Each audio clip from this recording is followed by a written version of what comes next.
Hello all of you.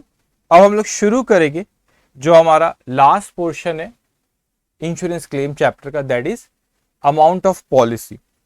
सो यहाँ पे आपको क्वेश्चन नंबर जो एक्सप्लेन अभी 25th हम लोग शुरू करेंगे। सो क्वेश्चन नंबर 25 जो कि आपको कौन से पेज नंबर पे दिया हुआ है, पेज नंबर 20 पे दिया हुआ है। सो पेज नंबर 20 पे आपको दिया हुआ है क्वेश्चन नंबर 25। सो यहाँ पे क्वेश्चन में हमें कहता है Mrs. Platinum Jewelers wants to take up a loss of profit policy for the year 2015. The extract of the profit and loss account of the previous year ended 31st December 2014 is provided below. Extract का मतलब क्या आता है, हो सकता है कि complete नहीं है, आधा अधूरा कुछ हो सकता है, मिसिंग इंफॉर्मेशन, उससे हमने एक्सट्रैक्ट प्रोवाइड किया। उसमें उसने बताया variable expenses cost of material 18,60,000। फिर फिक्स एक्सपेंसेस मतलब स्टैंडिंग चार्जेस, फिक्स एक्सपेंसेस मतलब स्टैंडिंग चार्जेस। अब आप कहोगे सर स्टैंडिंग चार्जेस में वेजेस कैसे आ गया? ये वेजेस फॉर स्किल्ड क्राफ्टमैन है। What does it mean? Wages for skilled craftsman का मतलब क्या होता है कि ये वो वर्कर है जिनको हम चाहेंगे, स्किल्ड वर्कर है, तो हम ये नहीं चाहेंगे कि अगर जब बिजनेस डिस्टर्ब रहा तो ये वर्कर्स जाए, तो इनको हम वेजेस देते ही रहेंगे। हम बोलेंगे तुम रुके रहो, पहले वर्कर नहीं मिलते आजकल, तो उनको बोलेंगे हम रुके रहो, आप स्किल्ड हो, हम आपको पेमेंट देंगे, इवन तो अभी बिजनेस डिस्टर्ब है तो भी हम आपको पेमेंट देंगे। ओके, सो यहाँ पे उसने हमसे कहा wages for skills craftsman, fix expense उसने कहा, फिर सैलरीज 2,80,000, उसके बाद audit fee 40,000, rent 64,000, bank charges 18,000, interest income 44,000, net profit 6,72,000। अब आगे कहते हैं turnover is expected to grow by 25% next year. ये उम्मीद करेगी कि नेक्स्ट ईयर हमारा सेल्स कितने से बढ़ेगा? 25% से। To meet the growing working capital need the partner have decided to avail overdraft facility from their bankers at 12% per annum interest. The average daily overdraft balance will be around rupees 2 lakh. The wages for the skilled craftsmen will be increased by rupees 20% and salaries by 10% in the current year. All other expenses will remain the same. Determine the amount of policy to be taken up for the current year by Mrs. Platinum Jewelers. अब हमको ये निकालना है कि amount of policy कितने की हमने policy निकालना चाहिए। आपको उसने क्वेश्चन में किस चीज के बारे में बोला है? क्वेश्चन में उसने हमको जो इंफॉर्मेशन दी है वो कौन से ईयर की दी है? ईयर एंडेड 31 दिसंबर 2014, तो 2014 की उसने फिगर दी है एंड 2015 के लिए हमको पॉलिसी निकालना है। तो इस चीज को आप अच्छे से समझेंगे। अब यहां पे जैसे कि क्वेश्चन में अपन पहले थोड़ा सा एनालाइज करते, ये हमारा क्वेश्चन में हमको ये फाइनेंशियल ईयर 2014 की उसने हमको इंफॉर्मेशन गिवन है, इंफॉर्मेशन उसने दिया हुआ है, इंफॉर्मेशन यहां पे दिया हुआ है। ओके, अब ये इंफॉर्मेशन ये इसके बेसिस पे हमको ये निकालना है कि हमारी 2015 की अमाउंट ऑफ पॉलिसी क्या होना चाहिए। मतलब हम यहाँ पे पॉलिसी निकालना चाहते, कौन सी पॉलिसी निकालना चाहते? 2015 की।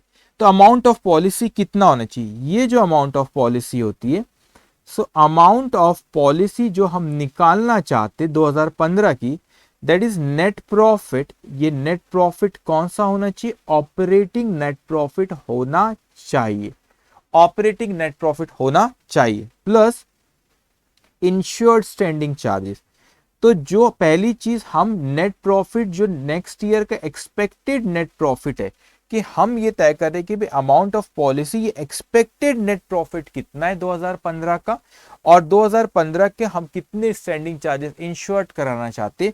ये दो चीज हमको अमाउंट कैलकुलेट करके हम ये निकालेंगे कि अमाउंट ऑफ पॉलिसी हमारी कितनी होना चाहिए।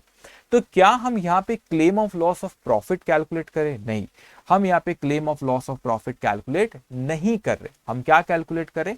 हम लोग यहाँ पे claim of loss of claim of loss of profit calculate नहीं करें, हम यहाँ पे कैलकुलेट करें amount of policy.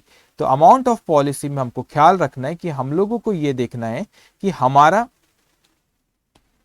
Amount of policy में हमको इस चीज का ख्याल रखना है कि यहाँ पे भाई कितना आप 2014 की इंफॉर्मेशन दिए, लेकिन 2015 में कितना एक्सपेक्टेड है कि आपका नेट प्रॉफिट रहेगा, और को स्टैंडिंग चार्जेस आप कितना इंश्योर्ड कराना चाहते हो सकता है कि क्वेश्चन में आपको इंफॉर्मेशन वो ये ना दे के कुछ क्वेश्चन में देता भी है कि कितने परसेंटेज आप फिक्स चार्जेस का इंश्योरेंस कराना चाहते, कितने परसेंटेज आप फिक्स चार्जेस का इंश्योरेंस कराना चाहते हैं।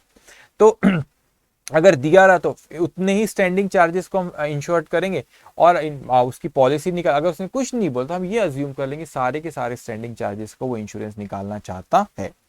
अब मैं क्वेश्चन सॉल्व करना मैं शुरू करूं, लेकिन मैं यहाँ पे देखता हूं कि इस क्वेश्चन में उसने हमको क्वेश्चन नंबर 25 में बोला कि 2015 का सेल्स जो है 25% से बढ़ेगा।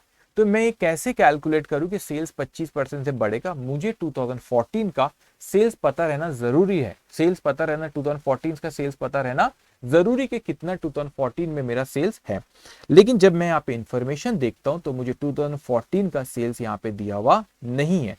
यहाँ पे उसने नेट प्रॉफिट दिया, इनकम दिया, एक्सपेंसेस दिया, मतलब अदर इनकम दिया, नॉट सेल्स, मगर मुझे सेल्स की फिगर यहाँ पे दिया नहीं है।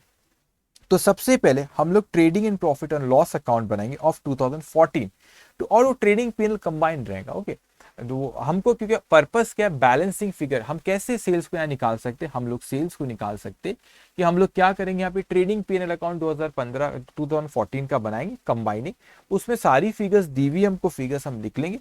The balancing figure will be figure of sales, sales का फिगर रहेगा। सो अब आप आपके नोटबुक में सबसे पहले वहां पे लिखिए, मैं ऐसा लिख देता है लास्ट ईयर, यहां से क्वेश्चन लास्ट ईयर। सो ये लास्ट ईयर का पहले अपन देखते कि ट्रेडिंग एंड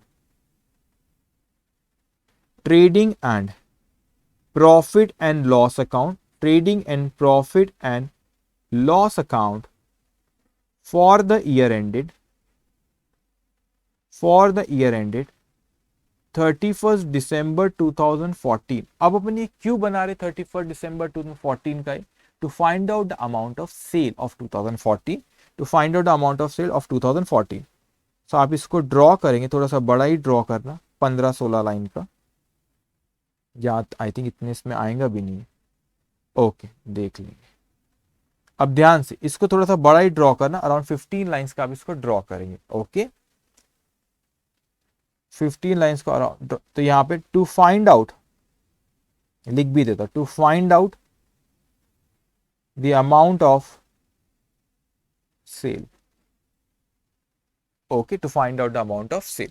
अब आप क्वेश्चन में देखते हो यहाँ पे, तो क्वेश्चन में उसने आपको वेरिएबल एक्सपेंसेस दिए। वेरिएबल एक्सपेंसेस कितने दिए आपको क्वेश्चन में? वेरिएबल एक्सपेंसेस उसने दिए आपको 18,60,000। तो यहां पर आप लिखो वेरिएबल एक्सपेंसेस, यहाँ पे कॉस्ट ऑफ मटेरियल, तो वेरिएबल एक्सपेंसेस खर्चे हैं, वेरिएबल एक्सपेंसेस जो कि cost of material, cost of material, cost of material variable रहा, कितना का उसने 18,60,000, तो 18,60,000 रुपए। उसके बाद फिक्स एक्सपेंसेस मतलब standing charges, fix expenses, fix expenses. तो फिक्स एक्सपेंसेस उसने लिस्ट आप लिखते जाएंगे। जो सबसे पहले उसने आपको यहाँ पे दिया, क्या दिया आपको? Wages for skilled craftsman, wages for skilled craftsman 1,60,000। सो यहाँ पे इनर कॉलम पे लिखना रहेगा वेजेस फॉर, अब जगह नहीं है तो कैसे लिखूं मैं, स्किल्ड क्राफ्टमैन, इस जगह नहीं इसलिए ऐसे लिख लो, आप पूरा लिखना है वेजेस फॉर स्किल्ड क्राफ्टमैन, जो कि अमाउंट हमको दिए 1,60,000, 1,60,000। ओके, उसके बाद यहाँ पे सैलरीज दिए 2,80,000 की, तो आप यहाँ पे सैलरीज लिख लो, फिक्स में 2,80,000। ओके, उसके बाद क्वेश्चन में हमसे फिक्स में क्या, ऑडिट फी 40,000 रुपए। जब आप सीए बन जाओगे ना बच्चों, तो ये ऑडिट फी आपको भी मिलेगी। 40,000 क्या लाखों में मिले आपको, करोड़ों में फीस मिले। ठीक है, जब सीए बन जाओगे तो आप भी ऑडिट करोगे ना, तो आपकी साइन की कीमत इतनी बढ़ जाती है। जब कोई क्लाइंट आता है, जब ऑडिट होते, तो वो बस अपन होता है ना, पेपर टर्न करते, साइन नहीं करता सीए, फिर देखते रहता है। और फिर जब उसको लगता है, हाँ है ना, मेरी भी आदत है, जब मैं फाइनल रिपोर्ट पे, ऑडिट रिपोर्ट पे जब साइन करता हूँ, तो पहले मतलब सब ऑडिट हो गया, सब चेक कर लो, उसके बावजूद भी साइन करने के पहले सारी चीज़ एक एक बार इंसान पेज टर्न करते रहता है। तो जब फिर उसके बाद वो साइन करते, तो फिर क्लाइंट को भी लगता है अरे वाह साइन हो गई, फाइनली सीए के साइन हो गई, तो उसको भी आराम, तो आपकी साइन की इतनी वैल्यू हो जाती है सीए बने बाद कि बस अच्छी साइन अभी से प्रैक्टिस कर लो अच्छी साइन की, ठीक है। चलिए ऑडिट फी, ऑडिट फी के बाद बच्चों रेंट 64,000 से आपका रेंट 64,000 क्वेश्चन में बोल रखा है, ये फिक्स एक्सपेंसेस है। उसके बाद बैंक चार्जेस 18,000, तो उसके बाद बैंक चार्जेस 18,000। अब बैंक चार्जेस कितना है आपका 18,000 रुपीज टन। अब यहाँ पे फिक्स तो हमने सारे के सारे लिख ली, अब इसको वो इंटरेस्ट इनकम एक अलग चीज उसमें मैं बात कर रहा हूँ। 1,60,000 प्लस 2,80,000 प्लस 40 प्लस 64 प्लस 18,000, तो ये आता है 5,62,000। तो आपका फिक्स एक्सपेंसेस है 5,62,000 रुपीज। अब बच्चों ये चीज आती है कि क्वेश्चन में अगर आप कहें कि सर यहां पर, अब आप क्वेश्चन में आप हो सकता है कि सोचेंगे अब आप कि इंटरेस्ट की इनकम दी हुई, वो इंटरेस्ट की इनकम आप यहाँ पे लिखो, इंटरेस्ट की इनकम क्रेडिट साइड में लिखो। देखो मेरे को वो नेट प्रॉफिट चाहिए जब मैं पॉलिसी निकाला। आप इस चीज का लॉजिक समझना, जब आप अमाउंट ऑफ पॉलिसी, आप 2014 में हो, अपने को 2015 की पॉलिसी निकाला है, तो 2015 की जब मैं पॉलिसी निकाल रहा हूं तो मैं क्या सोचूंगा कि मैं वो नेट प्रॉफिट लूंगा जो मेरे बिजनेस का नेट प्रॉफिट है। लेकिन मेरे को अगर क्वेश्चन में इंटरेस्ट इनकम दी हुई 44,000 की इंटरेस्ट इनकम है, तो मुझे एक बात बताओ, क्या ये इंटरेस्ट इनकम बिजनेस का, मतलब ये आग लगे तो भी वो इंटरेस्ट की इनकम होने वाली, तो मेरे को वो नेट प्रॉफिट का नुकसान देखना है जो मेरा बिजनेस से हो। आप खुद सोचिए, जो बिजनेस में नुकसान हो नेट प्रॉफिट का होगा अगर वो आग लगती, बिजनेस डिस्टर्ब रहा। तो मैंने ये कहा कि यहाँ पे जो मेरा इंटरेस्ट इनकम है, अरे भाई इंटरेस्ट इनकम तो मेरा क्या होने वाला है, यहाँ पे वो आग लग गई, बिजनेस डिस्टर्ब भी रहा, लेकिन वो इंटरेस्ट की इनकम मेरी रुकेगी कि अगर कोई कंपनी के मैंने डिबेंचर्स खरीद रहा हूँ, इन्वेस्टर हूँ, तो मुझे तो वो इंटरेस्ट मिलने ही वाला है। आग लगे बाद 3 महीने डिस्टर्ब भी रहे, 4 महीने डिस्टर्ब भी बिजनेस रहे, वो इनकम मेरी वहां पे एम्पर नहीं होंगी। तो मेरे को वो इंटरेस्ट जो है आपका वो इंटरेस्ट इनकम मेरी ऑपरेटिंग इनकम नहीं। तो इसीलिए मैंने यहाँ पे देखो आपको क्या लिखा था, मेरे को amount of policy net profit that should be operating profit. तो मैं आपको सिंप्लीफाई करने इस पीएनएल को 2 पार्ट में बांट रहा हूं। तो मैंने इंटरेस्ट इनकम को भी नीचे लिखा, थोड़ा सा पेशेंस रखना, मैं थोड़ी देर में आपको एक्सप्लेन करूंगा पॉइंट फिर से। तो इंटरेस्ट इनकम को मैंने नीचे लिखा क्योंकि मैं ऊपर का नेट प्रॉफिट वो निकालना चाहता हूं जो कि मेरा ऑपरेटिंग प्रॉफिट हो। तो मैं ब्रैकेट में लिख लेता हूं non operating income, non operating income. Non operating income कितना आपको 44,000, नॉन ऑपरेटिंग इनकम कितनी आपकी 44,000। ओके, अब ध्यान से अब यहां पे नॉन ऑपरेटिंग इनकम वो इंटरेस्ट की इनकम, तो मुझे आखिरी में यहाँ पे नेट प्रॉफिट, जो फाइनल नेट प्रॉफिट आपका 6,72,000 दिया, तो मैंने यहाँ पे नेट प्रॉफिट लिखा। ये जो नेट प्रॉफिट है टोटल प्रॉफिट है, टोटल प्रॉफिट। तो मैं अगर आपसे पूछूं टोटल प्रॉफिट, अगर आपका 6,72,000 का टोटल प्रॉफिट है, और वो 6,72,000 का जो टोटल प्रॉफिट है, इस टोटल प्रॉफिट में से आप मुझे एक बात बताओ कि अगर 6,72,000 का जो टोटल आपका नेट प्रॉफिट था, ये प्रॉफिट में अगर आपका 44,000 नॉन ऑपरेटिंग इनकम है, तो ये बताओ ऑपरेटिंग नेट प्रॉफिट कितने का होगा। आप वहां पे अमाउंट बताओ, मैं लिखता हूं 672 में से अगर 44,000 का नॉन ऑपरेटिंग इनकम है, तो ऑपरेटिंग प्रॉफिट कितना, वो ऑपरेटिंग प्रॉफिट कितना वो आप मेरे को बताएंगे। ओके, कोई बता सकता है? ओके, थोड़ा सा हाँ ठीक है, करेक्ट। अब आपने 6,72,000 था, उसमें से 44 अगर आपका कौन सा इनकम है आपका नॉन ऑपरेटिंग, तो ऑपरेटिंग इनकम होगा 628। कैसे, इसको समझो, यहां पे by by by net profit. ये जो नेट प्रॉफिट है ये आपकी correct bit, Hitesh correct answer, Amit correct, Sumitra correct, Hitesh okay correct, 6,28,000। Okay, अब यहाँ पे यास्मीन करेक्ट बेटा। अब यहाँ पे ऑपरेटिंग प्रॉफिट, यहाँ पे जो ऑपरेटिंग इनकम आपकी, अब यहाँ पे देखो 6 ये आपका आएगा 6,28,000। तो यहां पर आप लिख दो टू नेट प्रॉफिट, रिवर्स आया अपन नेट प्रॉफिट जो कि ऑपरेटिंग प्रॉफिट है। ये ऑपरेटिंग प्रॉफिट जो है आपका, ये वो आपका 6,28,000। ख्याल रखोगे बच्चों, ये आपने 6,28,000 कैसे कैलकुलेट करे, 6,72,000 में से नॉन ऑपरेटिंग 44 है, नॉन ऑपरेटिंग 44 है, तो ऑपरेटिंग कितना हुआ 6,20,000। तो क्या मुझे अब आप सेल्स का फिगर बता, अच्छा आप बोलेंगे सर आपने ऐसा क्यों बाइफरगेट करे, आप कंबाइन भी बना के लिख देते तो वो आपका सेल्स का फिगर बराबर आता। लेकिन मैं अभी फॉर्मूला लगाऊंगा ना आगे चल के, नेट प्रॉफिट मेरे को कहीं यूज करना आगे, that net profit should be operating net profit. Okay बच्चों, तो यहाँ पे आप टोटल करो 18,60,000 प्लस 5,62,000 प्लस 6,28,000, तो ये आता है आपका 30,50,000,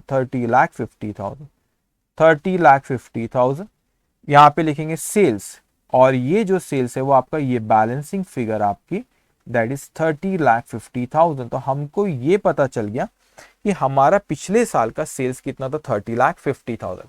तो अब हमको सेल्स की फिगर पता चल गई, नेट प्रॉफिट पता चल गया, स्टैंडिंग चार्जेस पता चल गए, so we can calculate gross profit ratio of last year. तो वही आप इस एक्सपेक्टेड सेल में लगाओगे तो आप उतने की पॉलिसी निकाल सकते हैं फिर आगे। ओके, तो पिछले साल की फिगर्स हमने यहाँ पे लिखे। अब इसके बाद आप यहाँ पे इतना आपने लिखे बच्चों 30,50,000, सुमित्रा करेक्ट, किशन करेक्ट बेटा। ओके, अब यहाँ पे इसके बाद लिखो gross profit, gross profit ratio, ये लास्ट ईयर का ही सब चला, equals to net profit plus, ये नेट प्रॉफिट कौन सा होना चाहिए, net profit it should be operating, operating profit plus insured standing charges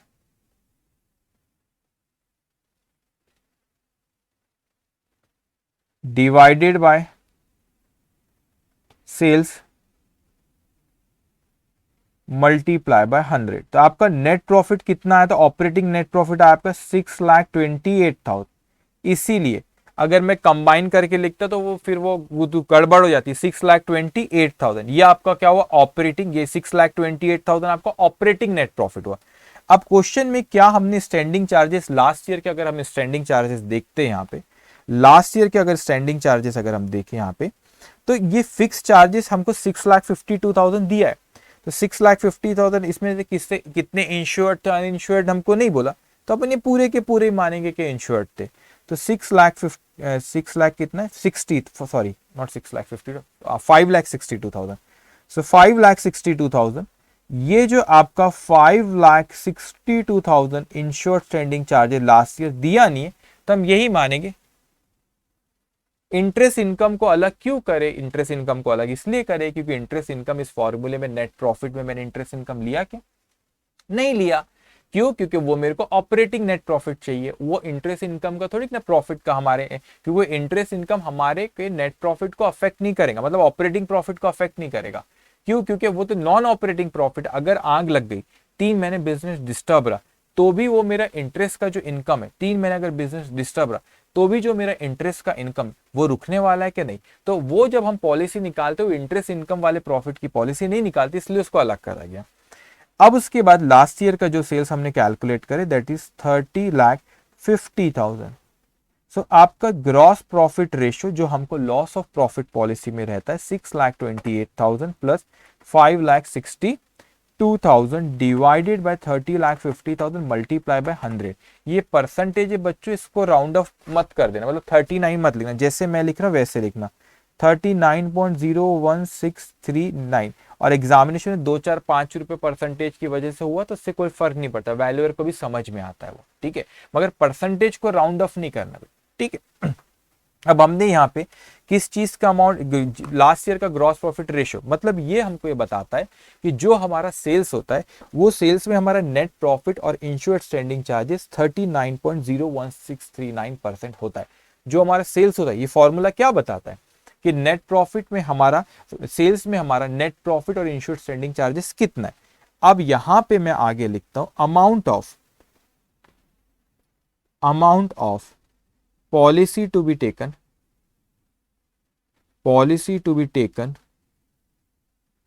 for 2015। ये कैसे तय करूं, मैंने कहा बहुत आसान है, कैसे तय करूं। आप ये देखो पहले एक्सपेक्टेड टर्नओवर कितना है आपका, एक्सपेक्टेड टर्नओवर आप कितनी उम्मीद करते 2015 में, एक्सपेक्टेड टर्नओवर ऑफ 2015, तो वो मैंने कहा कि 30,50,000 रुपए का 2014 में टर्नओवर था। नेक्स्ट ईयर क्वेश्चन में बोला कि 25% से टर्नओवर आपका बढ़ेगा, तो 30,50,000 प्लस 25% करूं तो ये एक्सपेक्टेड था मेरा 38,12,500 ये सेल्स रहेगा। तो यहाँ पे जो ग्रॉस प्रॉफिट का मतलब यहाँ होता है इसमें नेट प्रॉफिट और इंश्योर्ड स्टैंडिंग चार्जेस जो हमारा रहेगा 38,12,500 एक्सपेक्टेड सेल है, इसका जो ऊपर 39.01639% जो है आपका 39.01639 जो परसेंटेज है आपका वो क्या रहेगा इसका आपका ये आपका आता है 14,87,500। तो 14,87,500 जीपी। What is GP? तो जीपी का जब आपने फॉर्मूला कैलकुलेट करें इसमें नेट प्रॉफिट और इंश्योर्ड स्टैंडिंग चार्जेस आए। तो नेट प्रॉफिट और इंश्योर्ड स्टैंडिंग चार्जेस वही परसेंटेज हमने इस साल के भी एक्सपेक्टेड सेल उसमें लगा दिए, तो हमारा ये आ जाता है कि भाई नेट प्रॉफिट और इंश्योर्ड स्टैंडिंग चार्जेस इतना एक्सपेक्टेड है तो इसका इंश्योरेंस निकालेंगे। लेकिन क्या नेक्स्ट ईयर कुछ और एडिशनल होगा, एक्स्ट्रा स्टैंडिंग चार्जेस क्या नेक्स्ट ईयर है क्या? एक्स्ट्रा स्टैंडिंग चार्जेस मतलब ऊपर वाले फॉर्मूले में जो आपने ग्रॉस प्रॉफिट लगे उसमें स्टैंडिंग चार्जेस तो आ गए, क्योंकि आपने ऊपर जब परसेंटेज कैलकुलेट करे उसमें स्टैंडिंग चार्जेस थे, इसमें आ गए, इसमें नेट प्रॉफिट और इंश्योर्ड स्टैंडिंग चार्जेस है। लेकिन इसके अलावा भी क्या कुछ और होने वाला है 2015 में? तो क्वेश्चन में हमें कहता है, बहुत ध्यान से आप सुनेंगे, To meet the growing working needs, the partner have decided to avail overdraft facility from their banker at 12% per annum interest. The average daily overdraft balance will be around rupees 2 lakh. अब ध्यान से इस बात को मेरी आप समझेंगे। तो वो कहता है कि 2015 में हमको वर्किंग कैपिटल की जरूरत थी, बिजनेस को रन करने वर्किंग कैपिटल की जो हमको जरूरत थी, इसलिए हमने क्या करे 2015 हमने क्या करे वहां पे कि बैंक से लोन लिए और ऑन एन एवरेज, कभी ओडी फैसिलिटी आपको पता है जितनी जरूरत रहती है उतना अपन विड्रॉ करते हैं, तो ऑन एन एवरेज उसने बोला कि पूरे साल 2 लाख रुपए आउटस्टैंडिंग है, मतलब वो कभी कम ज्यादा हो सकता है। ऑन एन एवरेज कितना है पूरे दो आउटस्टैंडिंग कितना 2 लाख रुपए, तो पूरे साल 2 लाख रुपए आउटस्टैंडिंग है तो उसका हमको 12% इंटरेस्ट पे करना है। तो ये एडिशनल स्टैंडिंग चार्जेस हो कि 2014 में नहीं था, 2015 में होने वाला है, इसीलिए स्टैंडिंग चार्जेस हमारा बड़ा, इसको हम लिखते हैं interest on overdraft. Interest on overdraft, तो इंटरेस्ट ऑन ओवरड्राफ्ट की अगर हम लोग यहां पे बात करें तो ये जो 2 लाख रुपए हमारा ऑन एन एवरेज पूरे साल ही आउटस्टैंडिंग अमाउंट रहेगा और इस आउटस्टैंडिंग अमाउंट पे 12% इंटरेस्ट, तो 2 लाख का 12% 24,000 रुपए का ये एडिशनल हमारा स्टैंडिंग चार्जेस का खर्चा एक्सपेक्टेड है 2015 में, तो उसको हमको एडिशनल यहाँ पे ऐड करना पड़ेगा अलग से। इसके अलावा हमको क्वेश्चन में आगे अब कहता है कि यहाँ पे the wages for the skilled craftsman will be increase by 20%, and अब यहाँ पे कहते हैं कि जो वेजेस थे 20% से बढ़ जाएंगे, मतलब एक्स्ट्रा एडिशनल चार्जेस हो रहे। तो मैं अगर क्वेश्चन में देखूं तो वेजेस वैसे इस साल कितना था, मुझको वेजेस जो था यहाँ पे वो था स्किल क्राफ्टमैन का 1,60,000 रुपए, लेकिन नेक्स्ट ईयर वो बोलता है 20% से बढ़ जाएगा और सैलरी कितने परसेंट से 10% से बढ़ेगी। तो सैलरी अगर मैं बोलूँ तो सैलरी मुझे क्वेश्चन में दिया 2,80,000, जो हमने यहाँ पे स्टैंडिंग चार्जेस ऊपर वाले फॉर्मूले में लिए, फिर एक्सपेक्टेड जो सेल उसमें से मल्टीप्लाई करके हमने ऊपर लिखे, लेकिन इसके अलावा जो हमको एडिशनल स्टैंडिंग चार्जेस 2015 में होने वाले, एक जो हमको पूरे साल हम एक लोन लेने वाले उस ओवरड्राफ्ट फैसिलिटी, और ओवरड्राफ्ट का हमारा पूरे साल जो आउटस्टैंडिंग अमाउंट है वो ऑन एन एवरेज 2 लाख है, तो उसका 12% पूरे साल का। इसके अलावा जो एडिशनल हमको स्टैंडिंग चार्जेस और एक्स्ट्रा जो होने वाले वो है वेजेस के। वेजेस वैसे है तो 1,60,000 रुपए, लेकिन नेक्स्ट ईयर 20% वो ज्यादा होगा, तो 1,60,000 का 20% होता है 32,000। उसी तरह सैलरी जो है आपकी सैलरी जो है आपकी 2,80,000 रुपए की सैलरी है, उसका 10% एक्स्ट्रा होगा, तो ये आपका आ जाएगा 28,000 रुपए। तो यहाँ पे जो मैंने 3 आइटम लिखा, ये हमको एडिशनल एक्सपेंस जो है उस एडिशनल एक्स्ट्रा जो नॉर्मल होते हैं एडिशनल एक्सपेंस, जो नॉट एडिशनल, आपने जो फिक्स चार्जेस जो होते वो है, उसके अलावा ये एक्स्ट्रा फिक्स चार्जेस हमारे होंगे। तो 24,000 का ये, 32,000 ये और 28, तो टोटल एक्स्ट्रा चार्जेस जो हमारे होंगे वो हमारा होगा 84,000 रुपीज के एक्स्ट्रा स्टैंडिंग चार्जेस। तो हमको टोटल अमाउंट ऑफ पॉलिसी कितना लेना पड़ेगा, 14,87,500। तो आप यहाँ पे लिखते 15,71,500 टोटल करोगे, this is amount of policy to be taken, amount of policy to be taken. तो जो आपको क्वेश्चन में पॉलिसी की अमाउंट दी हुई रहती है वो इस कोई क्वेश्चन में कैलकुलेट नहीं करे, हमने क्लेम कैलकुलेट करे, लेकिन अमाउंट ऑफ पॉलिसी कैसे निकालते, क्या एक्सपेक्टेड आपका GP, that GP covers already net profit plus insured standing charges, उसके अलावा कुछ और एडिशनल स्टैंडिंग चार्जेस अगर होने वाले तो आप एडिशनल ऐड करते, तो टोटल हमारे यहाँ पे आता है amount of policy to be taken. तो इंस्टीट्यूट ने इस चैप्टर में जनरली ऑब्जर्व करा कि इंस्टीट्यूट जो आपको क्वेश्चन पूछी that is on loss of stock, लेकिन कभी कभार रेयरली वो लॉस ऑफ प्रॉफिट या अमाउंट ऑफ पॉलिसी को डिसाइड करने पे भी आपको एग्जामिनेशन में क्वेश्चन पूछ लेती है, मगर generally 70-80% they will ask you question loss of stock. That doesn't mean कि आपको बाकी चीजें पढ़ के जाना नहीं, पढ़ के हर चीज जाना है। एंड बिलीव मी, जब हमने पहले दिन जब हमने शुरू किए थे तो आप लोगों को वहां पे मैंने आपको बताया था कि एक आपको शुरुआत के जो आपके 6 चैप्टर बड़े इंपॉर्टेंट है, क्योंकि ये 6 चैप्टर मैं ऐसा नहीं कह रहा कि डिफिकल्ट है, लेकिन इसके बाद के जो कंपनीज अकाउंट के जो 6 चैप्टर उसके कंपेयर में थोड़े से भाई, मैं difficult word is not proper word नहीं है, लेकिन वो सिंपल होते, वो ज्यादा सिंपल होते हैं, ये भी सिंपल वो ज्यादा सिंपल, ये सही है, तो वो बहुत जल्दी जल्दी होती है। लेकिन आपने ये जो पोर्शन है, और एक्चुअल में क्या हो रहा है अभी जो प्रोसेस शुरू है, अमाउंट ऑफ लॉ, ये जो आपका इंश्योरेंस क्लेम चैप्टर है, लॉस ऑफ स्टॉक में थोड़ा बहुत अकाउंट का यूज है, लेकिन लॉस ऑफ प्रॉफिट और यहाँ पे कोई भी आपका अकाउंट का डेबिट क्रेडिट में सिखा ही नहीं रहा। ये एक प्रोसेस है जो इंश्योरेंस कंपनी फॉलो करती है और वही प्रोसेस हम लोग यहाँ पे फॉलो कर रहे हैं। तो बच्चों, जब आप अमाउंट ऑफ पॉलिसी तय करते हो तो क्या कैलकुलेट करते हैं कि ग्रॉस प्रॉफिट कितना है, और ग्रॉस प्रॉफिट में दोनों आ गए, नेट प्रॉफिट जो एक्सपेक्टेड है और जो एक्सपेक्टेड स्टैंडिंग चार्जेस है, उसके अलावा कुछ एडिशनल स्टैंडिंग चार्जेस है तो वो आप एक्स्ट्रा अलग से ऐड करते हो, टोटल अमाउंट ऑफ पॉलिसी आपके याद इतने की पॉलिसी लेना चाहिए। इनफैक्ट ये जरूरी भी नहीं होता जब आप पॉलिसी की कोई पॉलिसी लेते इस अमाउंट की कि एक्चुअल में ये होगा, आगे हो सकता है स्टैंडिंग चार्जेस आगे कुछ कम ज्यादा हो, कुछ और चीज हो जाए, ये तो आप अंदाजे से लेते कि भाई इतने का एक्सपेक्टेड है तो उसके हिसाब से अपनी पॉलिसी की अमाउंट तय कर लेते। आपने ऑब्जर्व किए होंगे जब हम क्वेश्चन करते थे तो पॉलिसी का अमाउंट और इंश्योरेबल सम अलग अलग होता था, तो क्योंकि पॉलिसी अमाउंट एक्सपेक्टेड आप लेते थे, अब आपके ऊपर है। ओके ओके, अब यहाँ अकाउंटिंग स्टैंडर्ड पे एग्जामिनेशन में क्वेश्चन है मिनिमम 20 मार्क का, मैक्सिमम 28 से 30 मार्क आते हैं आपको, तो ठीक है, तो वो मैं सबसे आखिरी में आपको पढ़ाऊंगा, डोंट वरी, आखिरी में उसके 20-25 दिन अपन वही पढ़ने वाले सिर्फ। Okay done. अब आप आते हैं हम क्वेश्चन नंबर 26 पे, क्वेश्चन नंबर 26 पे। तो नवंबर 2015 में आपको प्रैक्टिस के जो क्वेश्चंस दूंगा वो भी मैं आज आप लोगों से बात करूंगा। ओके, अभी आप यहां ध्यान देंगे क्वेश्चन नंबर 26, ए ट्रेडर इंटेंट्स, बस एक बात मैं कहता हूं और मैं आपको फिर आगे बढ़ता हूं। ओके, एक चीज ये बेटा, कैसा होता है ना कभी भी लाइफ में ना, थोड़ी सी बात 2 मिनट बात करते फिर अपन आगे बढ़ते, ठीक है। कभी भी लाइफ में कैसा होता है कि अपन ने नर्वस फील नहीं करा, कई बार होता है ना, कभी डाउन फील होता है, कि डाउन फील होता है, लेकिन कैसा होता है कि आप नर्वस भी अगर होते हो तो हमेशा एक चीज ख्याल रखना ना, हमेशा चीजों को जब आप सोचते हो तो बहुत बड़ा सोचा करो, बहुत बड़ा, और ऑब्वियसली उसके पीछे मेहनत भी करना पड़ता है, ठीक है। तो आपको बहुत मेहनत करना पड़ता है, आपको क्या टीचिंग भी क्या, टीचिंग इज मतलब टीचिंग भी बहुत बड़ा आर्ट है, मतलब आप टीचिंग जब करते हो तो बहुत सारी चीजें सोचते हो, तो daily when I come here तो मैं सोचता हूँ इस तरीके से बोलूँ बच्चों को, इस तरीके से।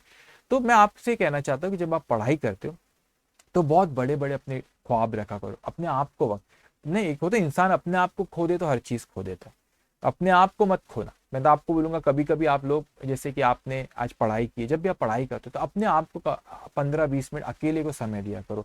जब आप पढ़ाई करते हो आपका स्टडी रूम, मुझे नहीं पता अगर आप वहाँ अकेले पढ़ते हो तो, या नहीं पढ़ पाते तो अकेले अपने आप में बैठा करो 15-20 मिनट और सोचा करो कि लाइफ में क्या करना है, क्या चीजें करना चाहिए मेरे को, और एक डायरी बनाए, और डायरी आप किसी से शेयर नहीं करना, कोई अपने फ्रेंड्स को मत बनाना, ये मेरा ड्रीम है। मैं ऐसा नहीं बोला कि फ्रेंड से आप जाओ झगड़ा करो उनसे ना, आप दोस्ती सबसे रखो, लेकिन अपने जो ख्वाब होते हो अपने पास ही रखा करो, अपने ड्रीम लिखो, वो ड्रीम के जब वो ख्वाब पूरे हो जाएंगे तो सबको पता ही चल जाएगा बेटा, ओके, वो पता ही चल जाएगा आपको, सबको पता इसने ये कर लिया, खामोश रहो।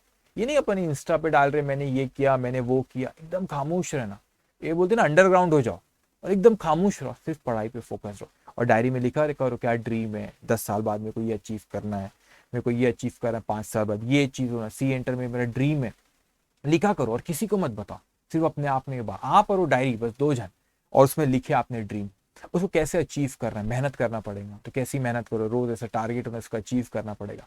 और मैं जनरली मैं एक चीज के फेवर में नहीं रहता हूँ, आपसे 2 मिनट ले सकता हूँ ना, मैं कुछ और चीज पे आ गया, 2 मिनट बस बात करता हूँ, फिर एक क्वेश्चन पे आता हूँ। 26 27 ही बचा है, फिर अपन वो कर लेंगे। ओके, तो जनरली कैसा होता है आप लोग कि जब आप कोई चीज़ करते हो, जनरली मैं जो एक चीज़ होती है कि मोटिवेशन बिल्कुल होना चाहिए बेटा। लेकिन मैं आपको बताऊं मोटिवेशन कैसी चीज़ होती है कि मोटिवेशन जो होता है, जैसे आपने कोई फॉर एग्जांपल यूट्यूब पे कोई वीडियो देख ली, ओके, यूट्यूब पे आपने सपोज कोई वीडियो देखे और अपन बहुत मोटिवेटेड हो जाते हैं, कोई मोटिवेशनल वीडियो देखे आप 1 दिन 2 दिन, बट बिलीव मी, ये साइंटिफिकली मैं बोलूँ, कोई मैंने मोटिवेटेड वीडियो देखा, आप ज़्यादा से ज़्यादा 1 दिन 2 दिन 3 दिन 1 हफ्ता 10 दिन उसका असर रहेगा, बहुत जोश में करेंगे। But we are human being, तो क्या होता है कि वो मोटिवेशन आपको बार बार लगने लग जाता है। नहीं मतलब आपने एक मोटिवेशनल वीडियो देखी, तो आपने 1 हफ्ता पढ़े 10 दिन, मैं आपको साइंटिफिकली में बता रहा कैसे आप अच्छे से कर सकते हो जिससे आपको फायदा होगा। तो मैं आपको कोई मोटिवेशनल बड़ा सा वीडियो बोलूं ऐसा हुआ वैसे, प्रैक्टिकली आप समझे बेटा। तो वो मोटिवेशनल वीडियो का आपको 1 हफ्ता सर, ओके, तो जब आपको मोटिवेशनल वीडियो का कितना असर होता है, एक दिन आपको वीडियो आप देखो, ठीक है, चलो अभी अपन आप इमेजिन करो आपने क्या करे कि अच्छे से मोटिवेशनल म्यूजिक लगाया आपने, ऐसा सुने हुए किसी को कोई आपने लेक्चर सुने और अपन जोश में आ गए। अब तो मैं बताता हूँ वो जोश कब तक रहेगा, 1 घंटा 2 घंटा, 1 दिन 2 दिन 5 दिन 10 दिन, लेकिन वो जोश खत्म होता है फिर। तो फिर क्या फिर से वीडियो देखो? मगर मैं आपको ज्यादा बेहतर तरीका, मुझको ये लगता है, आप अपने आप को रिवॉर्ड देना शुरू करो। ये ह्यूमन बीइंग का ना, थोड़ा सा मैं अलग चीजें बोल रहा हूँ लेकिन 2 मिनट ध्यान से सुनना बेटा। ह्यूमन बीइंग का नेचर ऐसा होता है कि जब उसको रिवॉर्ड मिलते तो उसको अचीव करने के लिए वो बहुत मेहनत करता है। फॉर एग्जाम्पल, अगर आपको जैसे कि मैं आपसे कहूँ कि पहले तो आप बड़े सोचो कि आपका टारगेट है सीए बनना, रैंक लाना। अब आपने देखिए ठीक है रैंक लाना, सी इंटर में रैंक लाना, अब सी इंटर में रैंक लाना है, मगर आपका सी इंटर का रैंक आज ही नहीं आएगा, इट विल टेक टाइम। मतलब आप तैयारी करोगे 8 9 महीने, फिर एग्जाम दोगे, फिर रिजल्ट आएगा, फिर आपको उसका रिवॉर्ड मिलेगा। तो रिवॉर्ड इमीडिएट रिवॉर्ड नहीं। तो ह्यूमन बीइंग का नेचर ऐसा होता है, जब इमीडिएट रिवॉर्ड मिलता है तो उसके लिए बहुत मेहनत करता है वो। तो आप क्या करो, आप क्या कर सकते हो, आप अपने आप को ही मोटिवेट करना। कैसे मोटिवेट करना? अपने आप को रिवॉर्ड देना सीखो। एग्जाम्पल देखो, थोड़ा बहुत फॉर एग्जाम्पल आपने एक टारगेट रखे कि नहीं 1 हफ्ता यार ये चीज मेरे को, और अगर टारगेट रखना लिखे कि नहीं सर का भी फर्स्ट चैप्टर खत्म हुआ, प्रैक्टिस दिल के क्वेश्चन मैं करूंगा और उसके बाद नेक्स्ट चैप्टर में जाऊंगा, और उसके बाद जब नेक्स्ट चैप्टर की जब फर्स्ट चैप्टर की टेस्ट दूंगा, ठीक है, नेक्स्ट चैप्टर की टेस्ट दी तो नहीं फर्स्ट चैप्टर भी मैं रिवाइज करूंगा, फिर थर्ड चैप्टर की टेस्ट दूंगा तो फर्स्ट सेकंड चैप्टर भी मैं रिवाइज करूंगा, 4 चैप्टर के बाद फर्स्ट सेकंड थर्ड सबको मैं रिवाइज करूंगा। ये सारी इस तरीके से आपने सोचे। तो आप अपने टारगेट सेट करो, 1 हफ्ते का आपने टारगेट सेट करके, हाँ जुबैर सर की क्लास, ये कॉस्टिंग की, आपकी लॉ की, टैक्स की, सबकी क्लास चल रही, आपने टारगेट सेट करके सबकी क्लास अटेंड करना है, सबके क्वेश्चंस करना है सबका, और जैसे आपको एक समय मिलता है हफ्ते में 1 दिन उस दिन आपको रिवाइज करना है। और जब आपने टारगेट अचीव करा, आपने टारगेट अचीव करके नहीं, सुबह से शाम तक क्लास है, शाम को 3 घंटा मेरे को सेल्फ स्टडी करना है, सुबह का मेरे को ट्रैवल नहीं करना पड़ रहा है क्लास के लिए, तो अच्छी बात है। आप ऑनलाइन क्लासेस तो आपने बोले 5 से 7 मेरे को पढ़ना है, तो मैं सुबह के 1 1.5 घंटे को उसको मैं यूटिलाइज करूंगा अपने पढ़ाई के लिए। ये टारगेट सेट करें आपने, और आपने टारगेट सेट कर, अगर मैंने ये टारगेट, आप लिख लेना यहाँ पे, ठीक है, देखो मेरे पास भी ना ऐसा होता है, ये मैं भी इसे लिख रखता हूँ, जो इंपॉर्टेंट पॉइंट्स होते हैं यहाँ पे भी लगा हुआ होता है कि मेरे को सारी चीजें पता रहा है ये करना है। और आपने टारगेट सेट करे बेटा, और टारगेट आपने सेट कर, नहीं है मेरा टारगेट है सुबह 2 घंटे पढ़ना, पूरी क्लासेस करना, 3 घंटे सेल्फ स्टडी, सुबह मेरे को इस तरह पढ़ना है, और प्रॉपर रिवीजन जो होते जा रहा है उसको रिवाइज करना, और टारगेट आपने 1 हफ्ते का सेट करे। अपने आपको रिवॉर्ड दो। क्या रिवॉर्ड दो? कि अगर जो भी चीज आपको पसंद है, एग्जाम्पल कि 1 हफ्ता मैंने सारी चीज अचीव करा, तो संडे को मैं शाम को ये मूवी देखने चले जाऊंगा, या नेटफ्लिक्स पे कोई मूवी देख लूंगा 1 2 घंटे की। तो आप क्या होगा, आप 1 2 घंटे के लिए, आप उस 1 2 घंटे के लिए आपको जो रिवॉर्ड मिला, जिसको भी जो शौक है, किसी को खाने का शौक है तो संडे को डिनर बाहर कर लूंगा, ये जो भी शौक है। तो आपने सोचे कि भाई संडे को आपने, मैंने इस वो रिवॉर्ड है मेरा, तो वो रिवॉर्ड को अचीव करने के लिए आप क्या करते हो यार, वो मूवी जब भी देखूंगा, और अपने आप से ऑनेस्ट रहना, वो मूवी जब भी देखूंगा जब मेरा जो टारगेट था 1 हफ्ते का ये मैंने अचीव करा। अगर ये अचीव नहीं करा तो मूवी मत देखना। तो आपको मोटिवेशन रहता है कि संडे को यार मेरे को मूवी देखना है, तो ये टारगेट है मेरा, तो आपको इमीडिएट रिवॉर्ड मिलता है, तो you will work for it. तो फिर आप वो कर रहे हैं। अब आप सोचेंगे 1 साल बाद रिवॉर्ड मिलेगा, तो वो रिवॉर्ड के लिए आपका मोटिवेशन थोड़ा सा कम हो जाता है ओवर द पीरियड। तो ये आप क्या चीज होती है आप जो समझ, ओके। तो ये सही तरीका होता है आपका कि आप क्या करो इस तरीके से, ऐसी मतलब जो मोटिव, जो मैंने कुछ सेशन देखा, कुछ बुक्स पढ़ा, उसमें यही लिखा रहता है कि आप उसको ब्रेक कर दो और रिवॉर्ड दो, तो फिर आप उसके लिए आप वर्क करते हो। सो आप फिर मेहनत भी करते हो 1 हफ्ता, फिर आपने रिवॉर्ड, फिर आपको रिवॉर्ड मिला, फिर नेक्स्ट वीक का टारगेट। तो ऐसी कंसिस्टेंसी करते रहो आप, ये छोटी छोटी ये कंसिस्टेंसी इस तरीके से करते जाएंगे, जो आप कंसिस्टेंसी रखो, छोटे छोटे से टारगेट अचीव करते जाएंगे, तो फिर जो बड़ा टारगेट उस तक आप पहुंच पाते हैं। तो ये चीज थोड़ी सी ख्याल रखना बेटा। तो मोटिवेशनल वीडियो, बहुत मोटिवेशनल वीडियो देखने से कोई बहुत इंपैक्ट नहीं आता आप पे, वो आपको डिसिप्लिन लाना और छोटे छोटे रिवॉर्ड देते जाना अपने आप को, तो वो रिवॉर्ड का मोटिवेशन रहता है, तो आप ऑटोमेटिकली उसके पीछे भी वर्क करना शुरू करते हो। ओके, चलिए now come to question number 26। A trader intends to take a loss of profit policy with indemnity period of 6 months. However, he could not decide the policy amount. From the following details, suggest the policy amount. अब देखो यहाँ पे policy amount उसने अपने को पूछा है। अब पॉलिसी अमाउंट में बच्चों क्या पूछा है आपसे उसने पॉलिसी अमाउंट में उसने आपसे पूछा है कि टर्नओवर जो है आपका, ओके टर्नओवर जो है आपका यहाँ पे टर्नओवर आपका जो turnover the last financial year आपको दिया 6,75,000, तो आपको 6,75,000 रुपीज उसने दिया है। 6,75,000 आपको लास्ट ईयर का टर्नओवर दिया है। फिर स्टैंडिंग चार्जेस ने last financial year 1,14,750। Net profit earn in last year was 10% of turnover. अब लास्ट ईयर का नेट प्रॉफिट कितना है भाई, 6,75,000 का 10% अगर मैं कहूं तो ये आता है 67,500। ये आपका नेट प्रॉफिट लास्ट ईयर का है। And the same trend is expected in subsequent year. Increase in turnover expected 30%। To achieve additional sales trader has to incur additional expenditure of ₹40 to 500। ये एडिशनल एक्सपेंस में बाद में आता हूं, लेकिन आपको जीपी रेशियो अगर मैं यहाँ पे कैलकुलेट करूं तो मेरे को नेट प्रॉफिट ये मैंने कैलकुलेट करा 67,500। अभी स्टैंडिंग चार्जेस हम ये अज्यूम्ड कर लेंगे ऑल आर इंश्योर्ड। अब उसने बताया नहीं हमको क्वेश्चन में कि ये जो स्टैंडिंग चार्जेस इंश्योर्ड है अनइंश्योर्ड है, पिछले में भी नहीं बोला, तो पूरे स्टैंडिंग चार्जेस को आप इंश्योर्ड अज्यूम कर लेते। अब मैंने 1,14,750 इसको मैंने क्या किया, इंश्योर्ड अज्यूम कर लेंगे, तो आपको नेट प्रॉफिट पता है, इंश्योर्ड स्टैंडिंग चार्जेस पता है, पिछले साल का सेल्स पता है 6,75,000, तो आपका क्या होगा, अब उसके बाद क्या होगा, आपका जीपी रेशो आ जाएगा। तो that GP ratio represent how much is net profit in sales and insured standing charges. उसके अलावा कुछ एडिशनल होगा, एडिशनल स्टैंडिंग चार्जेस हम उसको ऐड करेंगे तो अमाउंट ऑफ पॉलिसी आ जाएगी। पिछले क्वेश्चन जैसे, लेकिन यहाँ पे आपको तो सारी चीजें डायरेक्ट दिया हुआ, सेल्स दिया है ऑल, तो ज्यादा नहीं करना है आपको। तो अब आप यहाँ पे लिखेंगे क्वेश्चन नंबर 26,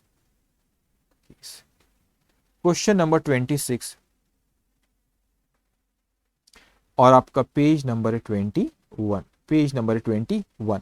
सो यहाँ पे सबसे पहले अपने को सेल्स निकालने की जरूरत नहीं, क्यों, क्योंकि क्वेश्चन में ऑलरेडी दिया हुआ है। ओके, सो यहाँ पे पहले मैं ऐसे लिख देता हूँ, लास्ट ईयर की पहले बात चल रही है, तो लास्ट ईयर का हमने बोले gross profit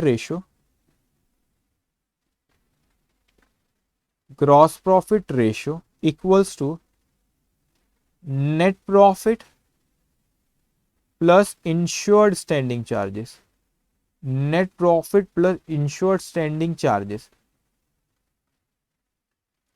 divided by sales multiply by 100,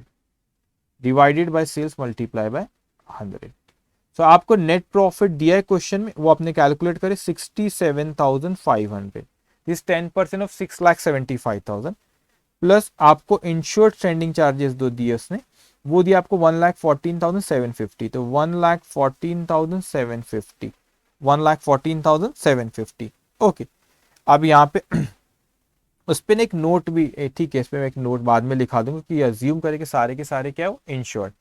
उसके सेल्स आपको लास्ट ईयर का दिया 6,75,000 मल्टीप्लाई बाय 100, तो ये आया आपका 67,500 plus 1,14,750 divided by 6,75,000 multiply by 100, तो ये आ रहा है आपका 27%। कितना अमाउंट है आपका, 27%। ओके, इतना आप लिखो 27%। ओके, डन, इतना लिखा आपने। अब उसके बाद करंट ईयर में हम आते, amount of policy to current year, amount of policy to be taken, amount of policy to be taken, okay, amount of policy to be taken। यहाँ पे एक्सपेक्टेड टर्नओवर कितना है, एक्सपेक्टेड टर्नओवर जो आपका next year का turnover का expected है आपका, वो आपका एक्सपेक्टेड टर्नओवर आपका ईयर नहीं लिखा हुआ है, ठीक है, नेक्स्ट ईयर का यहाँ पे 30% से बढ़ रहा है, तो आपका 6,75,000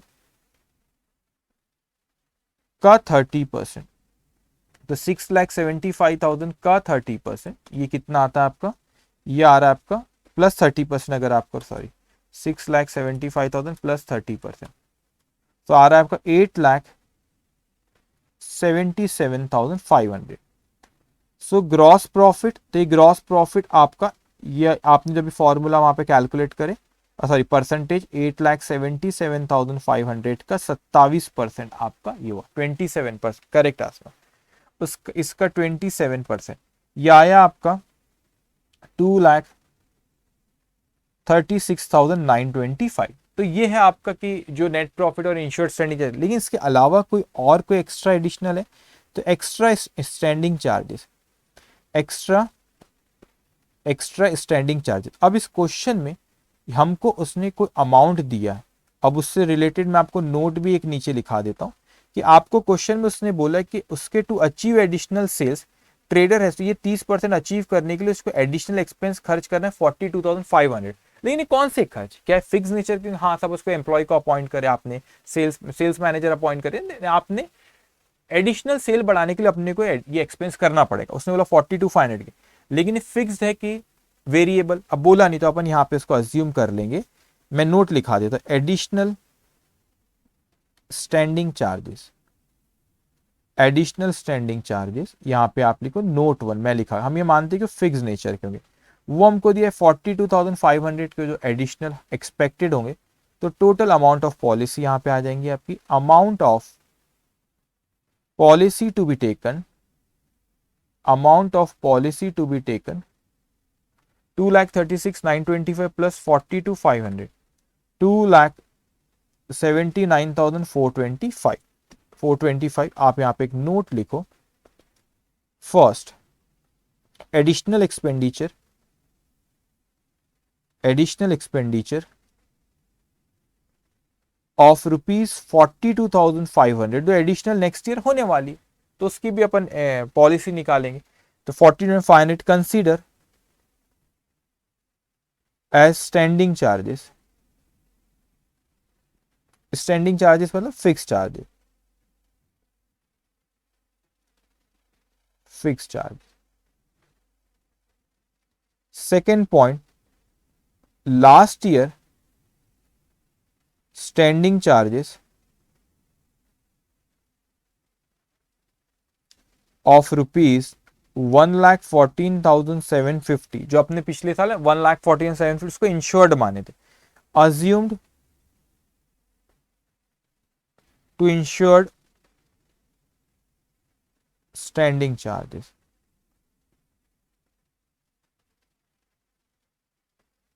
ओके, तो क्वेश्चन में आपको बोला नहीं ना, एक 1,14,750 इंश्योर्ड है अनइंश्योर्ड, तो पिछले क्वेश्चन वैसे यही मान लिए थे अपन ने कि वो इंश्योर्ड है।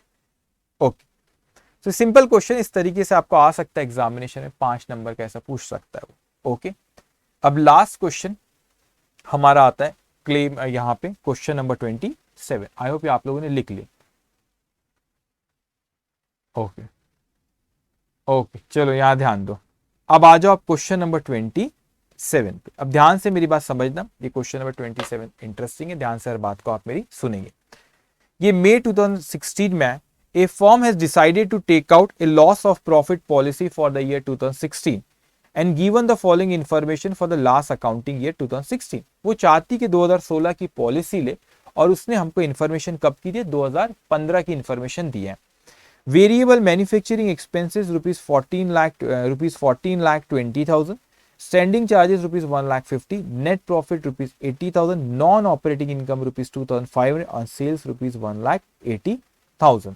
ओके, अब आगे कहता है compute the sum to be insured in each of the following alternative cases showing the anticipation for the year 2016। अब दिक्कत यहाँ पे क्या है कि यहाँ पे ए से लेके एफ तक 6 पॉइंट दिया आपको, और 6 में अलग अलग ट्रीटमेंट बोला है, मतलब एक 6 सेपरेट क्वेश्चन हो गए। अमाउंट ऑफ पॉलिसी 6 निकालना ए से लेके एफ तक के, तो इंडिविजुअली हम लोग निकालेंगे यहाँ पे एक एक करके, यहाँ पे एक एक करके अपन यहाँ पे निकालते जाएंगे। मगर मैं आपको ये पहले, जैसे यहाँ पे इसने बोला compute the sum to be insured in each of the following alternative cases showing the anticipation for the year 2016। If sales will increase by 15%, if sales will increase by 15%, only 50% of the present standing charges are to be insured. If sales and variable expenses will increase by 15%, standing charges will increase by 15। अब क्या हो रहा है, standing charges यहाँ पे change हो रहे हैं, वेरिएबल एक्सपेंसेस वो हमको बोल रहा है कि आपके बढ़ रहे, तो यहाँ पे सेल्स भी बढ़ने बोल रहा है, वेरिएबल एक्सपेंसेस भी बढ़ने के लिए को कह रहा है, वो स्टैंडिंग चार्जेस भी बढ़ने कह रहा है। फिर डी पॉइंट में कहता है if sales will increase by 15%, variable expense will decrease by 5%, if sales will increase by 10%, standing charges will increase by 15%, if the turnover and standing charges will increase by 15%, variable expenses will decrease by 10%, but only 50% of the present standing charges are to be insured। तो अलग अलग point है, इतना मैंने read किया तो घबराना मत, सर ने क्या पढ़ लिया इतना, मैं आपको यहाँ पे बस हमको ये देखना है कि हमको ए से एक इंडिविजुअली ए से लेके एफ तक सॉल्व करें, लेकिन अब वो टेबल फॉर्म में बना लेंगे तो बार बार लिखने की जरूरत नहीं, एक ही बार में अपना हो जाएगा, 6 कॉलम बनाएंगे।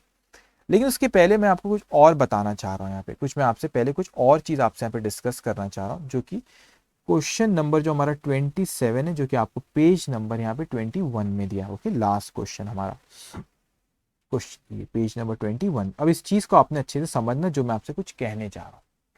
अब क्या होता है कि हमेशा जब वो आपसे कहता है कि यहाँ पे सेल्स जो होता है, ये इस कंसेप्ट को समझना पर कोई और अभी डिस्कशन करे फिर क्वेश्चन पे आएंगे। तो जो सेल्स होता है वो क्या होता है, अब आप बोलेंगे सर फट से कॉस्ट प्लस प्रॉफिट, अब आप बोलेंगे sir sales equals to cost plus profit, मैं उसकी बात नहीं कर रहा हूं, मैं कह रहा हूं सेल्स इक्वल्स टू जो भी क्वांटिटी होती है,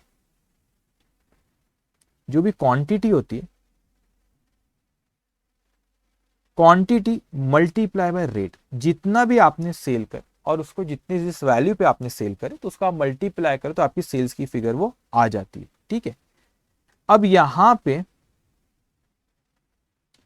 पे कुछ चीजें बहुत अच्छे समझना।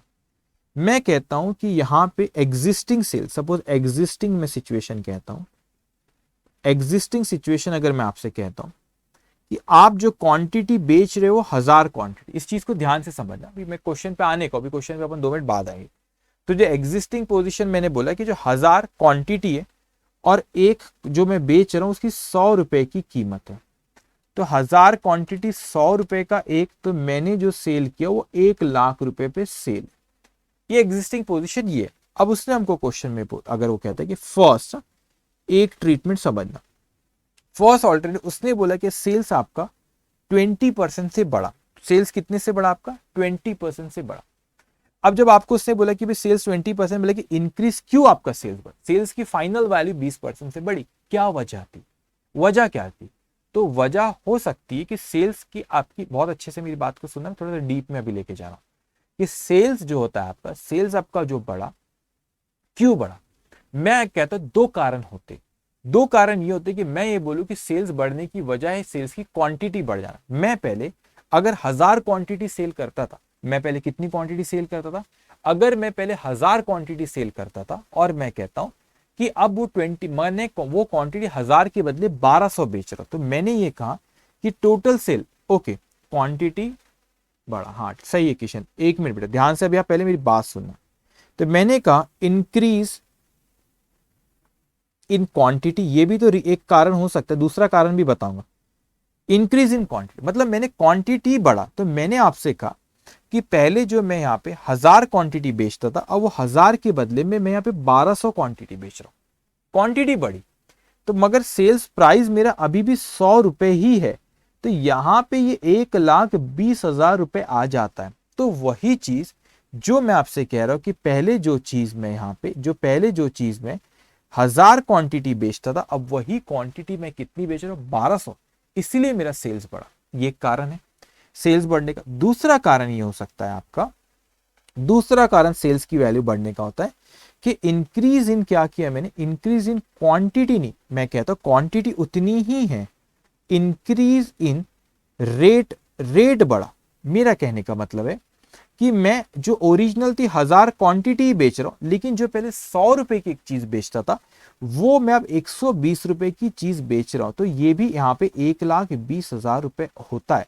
तो शायद आप सोच रहे होंगे कि यहां पर भी 1,20,000, यहां पर भी 1,20,000, तो सेल्स वैल्यू दोनों जगह पे 1,20,000 है। लेकिन आप सोच रहे हो कि सर आप हमें ये क्यों बता रहे हो कि सेल्स के बढ़ने के 2 कारण हो सकते, एक उसकी क्वांटिटी और एक उसकी प्राइस। ओके, तो एक उसकी प्राइस, एक उसका रेट और एक उसकी क्वांटिटी, तो दोनों कारण आप बोलोगे सर आप ये हमको क्यों बता रहे हो कि भाई सेल्स बढ़ा, ठीक है, लेकिन आप ये क्यों बता रहे हो? उसकी वजह क्वांटिटी भी हो सकती है और उसकी वजह रेट भी हो सकती है। अब क्या होता है यहाँ पे कि क्वेश्चन पे अगर मैं ये बोलूं कि सेल्स बढ़ने की वजह, देखो दोनों में आंसर हो सकता है आपके अलग आ जाए, अभी अब आप हो सकता है नहीं होगा ही, मगर आप एक अजम्पशन ले रहे हो, जो इंस्टीट्यूट ने अजम्पशन ली वैसा ही मैं ले रहा हूं, और ऑल्टरनेटिव भी ले सकते हो, लेकिन गलत नहीं होता है वो। अब क्या हुआ यहाँ पे कि मैं अगर फर्स्ट पहला जो मैंने लिखा कि मैंने कारण बताया सेल्स के बढ़ने का, उसकी क्वांटिटी।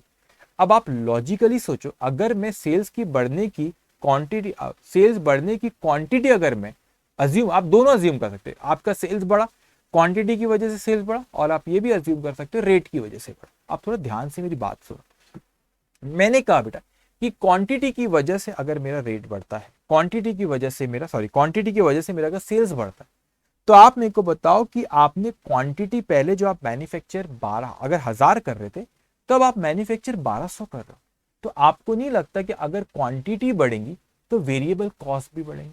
आप सोचो सेल्स की बढ़ने का कारण क्या है, हमने बोले क्वांटिटी है सेल्स के बढ़ने का कारण, अगर तो सेल्स का बढ़ने का कारण अगर क्वांटिटी है, तो आप मेरे को बताओ सेल्स अगर बढ़ रहा है क्वांटिटी के बढ़ने के, मतलब क्वांटिटी ज्यादा मैन्युफैक्चर हो रही है, तो आपका वेरिएबल कॉस्ट भी ज्यादा, मतलब पर यूनिट, आप समझ रहे हो, पहले अगर आपको तो अगर 50 रुपए खर्चा था, तो पहले आप 1000 यूनिट पे 50 खर्चा होता था, अब कितने पे होगा बेटा आपका? अब वो 1200 पे हो रहा है। 50 सपोज 100 यूनिट आप करते थे मैन्युफैक्चर, 1200 सपोज मैं कहता हूँ कि पहले 1000 करते थे, तो वेरिएबल एक्सपेंसेस 1000 पे खर्च होते थे, अब वो वेरिएबल एक्सपेंस कितने पे होंगे? 1200 पे होंगे। तो अगर आपकी सेल्स वैल्यू बढ़ रही है due to the increase in quantity, it is implied that increase in quantity, so variable cost will also increase, variable cost भी आपकी बढ़ेंगी। लेकिन अगर मैं आपसे कहता हूं कि मैंने ये अज्यूम करा कि मेरा जो सेल्स बढ़ा वो क्वांटिटी की वजह से नहीं बढ़ा, सेलिंग प्राइस मैंने बढ़ा दिया, सेलिंग प्राइस बढ़ा दिया, तो कॉस्ट में कुछ फर्क होगा क्या? आप तो बोलोगे नहीं सर, कॉस्ट जो आपका इंक्रीज इन रेट हो रहा है, तो यहाँ पे वेरिएबल कॉस्ट वैसी रह रही है। क्यों? क्योंकि आप क्या बढ़ा रहे हो यहाँ पे? आप रेट बढ़ा रहे हो। आप अगर क्वांटिटी ज्यादा मैन्युफैक्चर करोगे तो 1000 के बदले 1200, तो वेरिएबल कॉस्ट जो पहले 1000 पे लगती थी 1200 पे लगेगी। लेकिन आप रेट की वजह से सेल्स बढ़ रहा है, तो आपका वो क्वांटिटी उतनी ही है, तो आपका वेरिएबल कॉस्ट का उस पर कोई अफेक्ट आ नहीं रहा है।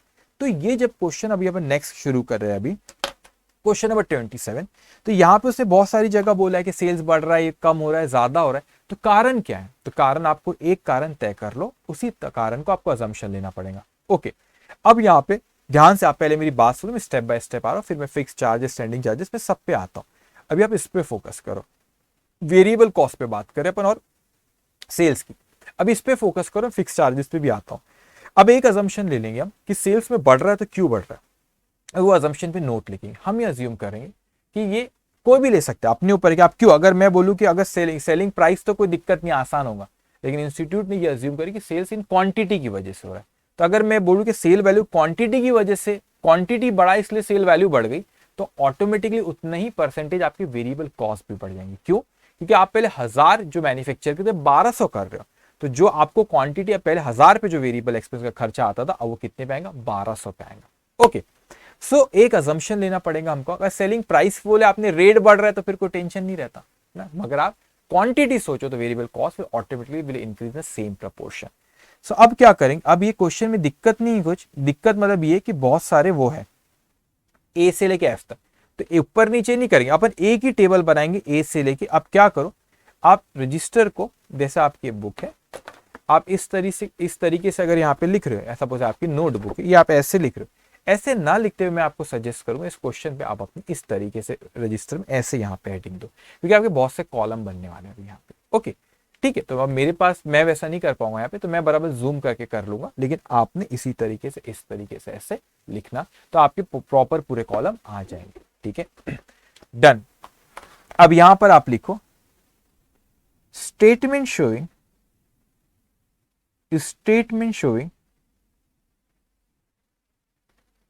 computation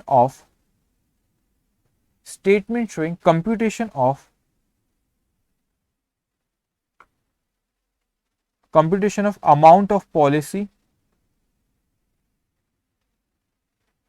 under various case. अब जगह नहीं, under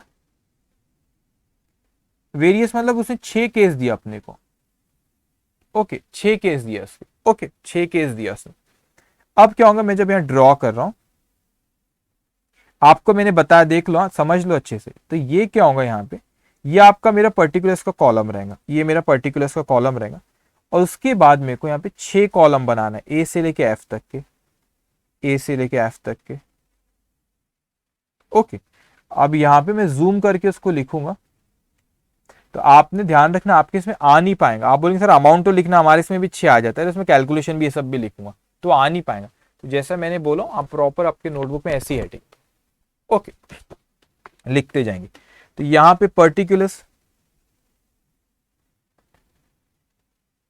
particulars A B C D E और F, A B C D E और एफ। ओके, अब एक और इतना लिखिए, इसको पहले ड्रॉ कर लो। ओके, एक और बात, मेरी बात ध्यान से सुनेंगे, इस क्वेश्चन में अलग अलग है बहुत सारे, तो मैं सेपरेट सॉल्व करेंगे, ठीक है। अब अपन कैसे कर सकते हैं इस चीज को अच्छे से समझना। मैं कहता हूं कि सेल्स, स्क्रीन पे दिख रहा है पर, यस, सेल्स में से अगर मैं वेरिएबल एक्सपेंसेस माइनस करूं, तो मेरे लिए यहां पे लॉस ऑफ प्रॉफिट में, लॉस ऑफ प्रॉफिट वाले में बात करूं तो ग्रॉस प्रॉफिट। आप बोलेंगे सर ऐसा क्यों कह रहे हो, मैं इसीलिए कह रहा हूं कि यहां पे इसमें से फिक्स चार्जेस मतलब स्टैंडिंग चार्जेस, तो मैं ये कह रहा हूं कि जो आपका नेट प्रॉफिट होता है, मैं उसको रिवर्स, जो आपका नेट प्रॉफिट होता है, उस नेट प्रॉफिट में मैं ग्रॉस प्रॉफिट, आप कैसे कैलकुलेट करते हैं, ग्रॉस प्रॉफिट इक्वल्स टू आप net profit plus standing charges है, इंश्योर्ड स्टैंडिंग चार्जेस, तो आपका नेट प्रॉफिट होता है लॉस ऑफ प्रॉफिट में। तो मैं क्या ऐसा कह सकता हूं कि मैंने यही तो किया ना, ये net profit plus fix charges, this is gross profit. So can I say gross profit, अगर मैं ऊपर से नीचे आऊं, gross profit equals to sales minus variable expenses. तो अल्टीमेटली दोनों केस में आप यहीं पहुंच रहे हो, दोनों केस में यहीं पहुंच रहे हो कि मैं कहता हूं कि net profit plus standing charges, तो net profit plus standing charges मतलब फिक्स चार्जेस, ये next net profit plus standing charges मैंने ऐड किया, तो ये आपका टोटल यहाँ पे ग्रॉस प्रॉफिट में है।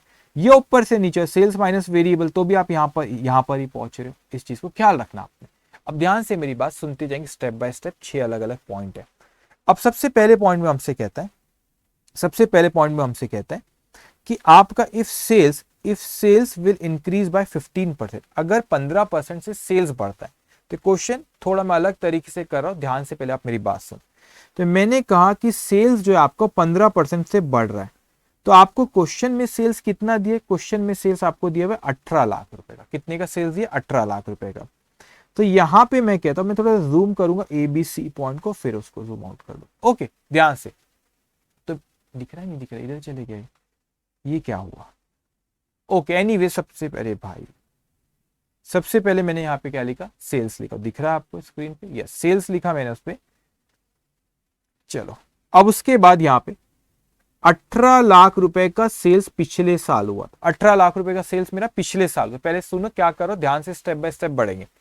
वो कहता है कि मेरा इस साल सेल्स 15% से बढ़ेगा, तो मैंने कहा 18 लाख प्लस 15%, तो 18 लाख। देखो इंस्टीट्यूट के अगर आप सजेस्टेड देखोगे, उनके आंसर सेम ऐसी है, लेकिन उन्होंने कैलकुलेशन उतने नहीं बताया वहां पे, तो फिर कंफ्यूज होंगे अमाउंट कैसे है। इसीलिए मैं आपकी सहूलत के लिए वहां पे सब कैलकुलेशन भी इनर कॉलम पे लिख रहा हूँ। सो 18 लाख में 18 लाख का 18 लाख प्लस 15%, प्लस 15% करो तो ये एक्सपेक्टेड सेल है इसमें कि 20 लाख। ओके, ये आ रहा है आपका 20,70,000, ये एक्सपेक्टेड सेल है।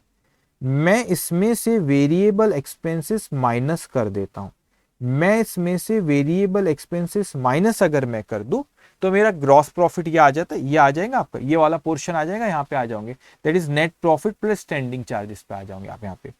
तो वेरिएबल एक्सपेंसेस क्वेश्चन में अगर देखा जाए, तो मैन्युफैक्चरिंग एक्सपेंसेस ने दिया 14,20,000, वो तो स्टैंडिंग चार्जेस है, तो 14,20,000। तो अब ध्यान से आप क्या अजम्पशन कर रहे हो, आप क्या अज्यूम कर रहे हो कि आपने जो अजम्पशन की सेल्स की क्यों हुआ, इस सेल्स की क्यों बढ़ा ये 15%, हमने ये अज्यूम करे कि सेल्स क्वांटिटी की वजह से। इस पे मैं नोट लिखा के दूंगा।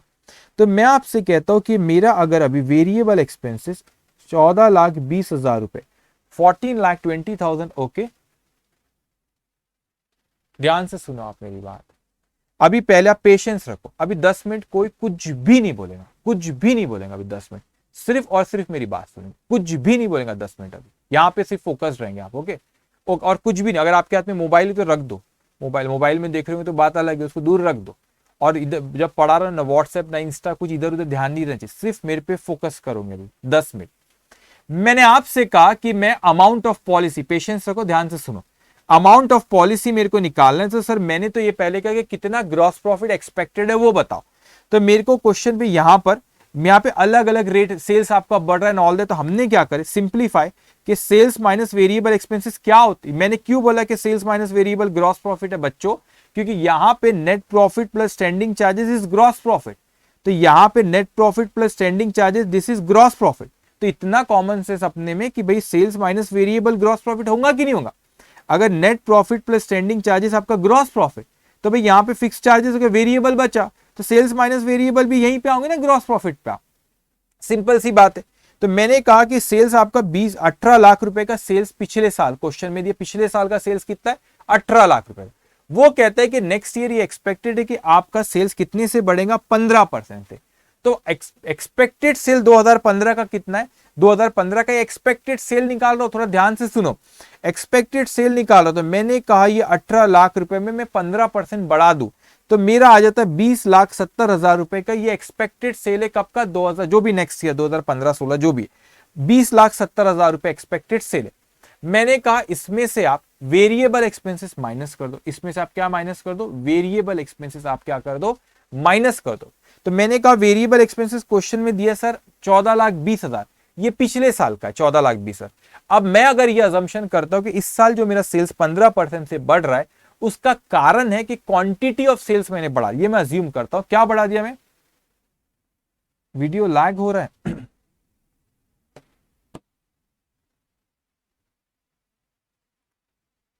ओके अब आ रहा है प्रॉपर वीडियो, मेरी आवाज आ रही है कि लैग हो रहा है फिर से।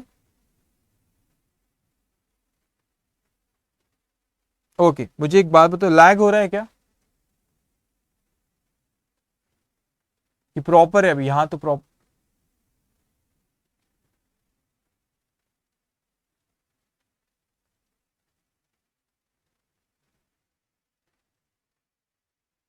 Just 1 minute.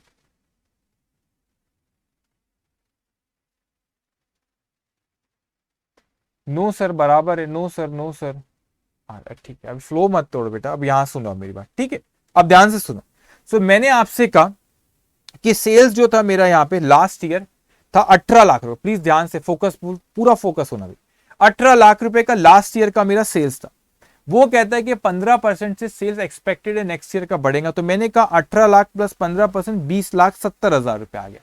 अब बच्चों मैं आपसे कह रहा हूं, अब मैं आपसे कहता हूं कि 20,70,000 ये सेल्स बढ़ने का कारण क्या। अगर मैं अज्यूम करूं कि सेल्स बढ़ने का कारण क्वांटिटी मैंने बढ़ा दिया, सेल्स की क्वांटिटी बढ़ गई इसलिए सेल्स बढ़ा, तब अब भी आपको 2 मिनट पहले बताया कि सेल्स की क्वांटिटी अगर बढ़ती है तो साथ में क्या बढ़ेगा आपका, वेरिएबल कॉस्ट भी बढ़ेगी। पहले भाई आप एग्जांपल 1,000 आप प्रोडक्ट मैन्युफैक्चर कर रहे थे, आप 1,200 कर रहे हो तो वेरिएबल कॉस्ट तो बढ़ गई ना आपकी। तो अगर मैं कहता हूं सेल्स की क्वांटिटी बढ़ी तो वेरिएबल एक्सपेंसेस भी आपके वहां पे बढ़े 10% से। तो जो मैन्युफैक्चर पहले 1,000 हो रहा था एग्जाम्पल अब 1,200 हो रहा है, तो उसकी ओवरऑल कॉस्ट तो बढ़ जाएंगी आपकी। तो मैंने कहा ऊपर 15% आपने ऐड करे तो नीचे भी 15% आपने वेरिएबल एक्सपेंसेस में ऐड करे, ठीक है। अगर आपने ऊपर यहां पे अगर आपने 15% ऐड करे तो ये 15% बढ़ने का कारण क्या है, ये 15% बढ़ने का कारण क्या है, इसका 15% बढ़ने का कारण उसकी क्वांटिटी। ऊपर सेल्स की क्वांटिटी बढ़ी तो वेरिएबल एक्सपेंसेस की भी क्वांटिटी आपकी बढ़ी। अब मैं कहता हूं जस्ट 1 मिनट, अब मैं कहता हूं आपसे ओके, मैंने आपसे कहा ठीक है भाई ये क्वांटिटी की वजह से बढ़ा, तो आपने सेल्स एक्सपेक्टेड है 20,70,000 माइनस अच्छा ये कितना हो रहा है 14,20,000 प्लस 15%, तो ये आपका हो सकता है आपका 16,33,000। तो बच्चों नेक्स्ट ईयर एक्सपेक्टेड सेल है 20,70,000 रुपए का, और आपका वेरिएबल एक्सपेंसेस जो एक्सपेक्टेड वो आपका 16,33,000 का। तो आप मेरे को बताओ कि ग्रॉस प्रॉफिट कितना होगा। तो gross profit 20,70,000 next year minus 16,33,000, तो ये आता है आपका 4,37,000, 4,30,000। तो बच्चों 4,37,000 है। Can I say this is also net profit plus standing charges? Can I say this is net profit plus standing, जगह ही नहीं है अभी, सॉरी, नेट प्रॉफिट प्लस बेटा स्टैंडिंग चार्जेस? ये can I say this is net profit plus standing charges? हाँ और ना भाई। यहां पे आपने क्यों, ये ग्रॉस प्रॉफिट क्या था, नेट, तो आपने ये रिवर्स यहां से इस तरह कैलकुलेट करा। आपने कैसे कैलकुलेट करे? यहां पे ये कैलकुलेट करा आपने कि भाई net profit plus fix charges gross profit. तो आप ऊपर से नीचे और sales minus variable expense, that is also आपका यहां पे ग्रॉस प्रॉफिट। अब मैंने कहा कि मैंने ये ग्रॉस प्रॉफिट कैलकुलेट करा आपका 4,37,000। अब कुछ इसमें एडजस्टमेंट हमको करना रहेगा, मैं यहां पे लिखता हूं एडजस्टमेंट। थोड़ा सा पेशेंस रखोगे तो अच्छे से क्लियर होगा, थोड़ा सा पेशेंस रखना पड़ता है। सीए बहुत पेशेंस का काम होता है, पता है आपके एग्जाम हॉल में जाते हो, टेम्परामेंट भी बड़ा सबसे इंपॉर्टेंट चीज होती है वहां पे। अभी तो बेचैन हो जाते हैं ना एग्जाम हॉल में, ये क्वेश्चन आएगा घबरा जाते, वैसा नहीं, थोड़ा सा अपने इसको थोड़ा सा स्टेबल रखो। अब ध्यान से सुनो, तो मैंने आपसे कहा कि यहां पे कुछ एडजस्टमेंट, कौन से मैं आपसे एडजस्टमेंट कह रहा हूं, ध्यान से आप मेरी बात सुनेंगे। ओके ध्यान से। अब मैंने कहा आपसे अभी क्या लिख रहा हूं, पहले मेरे को लिखने देना, फिर मैं एक्सप्लेन करता हूं। Less uninsured standing charges, uninsured standing charges, add additional standing charges, additional standing charge. ये दो कौन सी चीज लिखा उसको मैं बाद में बात करूंगा, पहले क्वेश्चन में नहीं है, तब इस पे अपन चर्चा नहीं करते। तो मैंने आपसे कहा यहां पे मैंने आपसे कहा कि भाई ये आपका आ गया नेट प्रॉफिट और स्टैंडिंग चार्जेस, बस इतनी सी बात। तो यहां पर ये आपका 4,37,000 नेट प्रॉफिट और standing charges 4,37,000, this is amount of policy to be taken. तो नेट प्रॉफिट आपने और plus standing charges, so amount of policy to be taken, वो भी मैंने क्या लिखा हूं, ये दो चीज, इस पे अभी चर्चा मत करो, ये एडजस्टमेंट पे ध्यान बिल्कुल मत दो, मैं 2 मिनट बाद उस पर भी बात करने वाला हूं। तो मैंने कहा नेक्स्ट ईयर एक्सपेक्टेड सेल है 20,70,000 का, वेरिएबल एक्सपेंसेस है 16,33,000, तो gross profit will be 4,37,000। That gross profit is nothing but net profit plus standing charges, ठीक है। तो आपने ये अज्यूम करे कि पूरे के पूरे, अज्यूम क्या करें, इस क्वेश्चन में स्पेसिफिकली बोला है जहां पे पूरे के पूरे स्टैंडिंग चार्जेस इंश्योरेंस नहीं करना, उसमें मैं बात करता हूं। तो कुछ नहीं बोले तो हम यही मानेंगे कि सारे के सारे स्टैंडिंग चार्जेस पे उसने इंश्योरेंस नेक्स्ट ईयर निकाला है। अब 2-3 पॉइंट थोड़ा सा पेशेंस देंगे, बी पॉइंट सी पॉइंट, फिर क्लियर होते जाएंगे आपको। अब यहां पे उसने हमसे बी पॉइंट में कहा if sales will increase by 15% and only 50% of the present standing charges are to be insured. अब सुनो मेरी बात, मैंने कहा वो हमको बी पॉइंट में कहता है स्टेप बाय स्टेप बेटा। बी पॉइंट में कहता है कि सेल्स कितने परसेंट से बढ़ेगा, सेल्स कहता है हमको 15% से ही बढ़ेगा। इसका मतलब अगर इस साल हमारा सेल्स 18 लाख रुपए सेल्स था, तो नेक्स्ट ईयर एक्सपेक्टेड है 15% से बढ़ेगा। सो 18 लाख प्लस 15% वो होता है आपका 20,70,000 रुपए, 20,70,000 रुपए। लेकिन यहां पर अगर मैं आपको बोलूं कि भाई यहाँ पे 14,20,000 वेरिएबल एक्सपेंसेस है, मगर वेरिएबल एक्सपेंसेस वही बात आ जाती है यहाँ पे कि अगर मैं आपसे ये कहूं कि वेरिएबल एक्सपेंसेस बढ़ने का कारण क्या, सॉरी सेल्स बढ़ने का कारण क्या, और मैं ये अज्यूम करता कि नहीं सेल्स बढ़ने का कारण सर क्वांटिटी ही है, सेल्स बढ़, इस पे नोट लिखा के दूंगा, थोड़ा सा पेशेंस रखना। सेल्स बढ़ने का कारण क्वांटिटी है, तो अगर सेल्स बढ़ने का कारण क्वांटिटी है तो क्या वेरिएबल एक्सपेंसेस भी बढ़ेंगे? बिल्कुल बढ़ेंगे भाई। 1000 की जगह 1200, मैं एग्जांपल ले रहा हूं, 1000 की बदले 1200 मैन्युफैक्चर हो रहा है, तो आपका वेरिएबल एक्सपेंसेस भी ओवरऑल बढ़ेगा ना। तो अगर क्वांटिटी कारण है सेल्स की वैल्यू बढ़ने का, सेल्स बढ़ने का, तो इसका मतलब आपके वेरिएबल एक्सपेंसेस भी बढ़ेंगे। तो मैंने यही अज्यूम करा कि क्वांटिटी की वजह से सेल्स बढ़ रहा है। तो 14,20,000 प्लस 15%, तो ये वही फिगर 16,33,000। अब यहाँ पे 20,70,000 का सेल्स, उसमें 16,33,000 का आपका वेरिएबल एक्सपेंसेस, उसके बाद होता है 4,37,000। 4,37,000 आपका क्या हो, ग्रॉस प्रॉफिट। तो ये जो आपका ग्रॉस प्रॉफिट है आपका 4,37,000 का, ये ग्रॉस प्रॉफिट मतलब क्या, net profit plus standing charges next year के। लेकिन क्वेश्चन में उसने हमको ये बोला कि 50% of the present standing charges are to be insured. मतलब वो हमसे क्वेश्चन में ये कहता है कि नेक्स्ट ईयर इसमें जो भी स्टैंडिंग चार्जेस आपको क्वेश्चन में दिए, स्टैंडिंग चार्जेस कितना आपके क्वेश्चन में दिया आपको, 1,50,000 रुपए का, 1,50,000 रुपए का।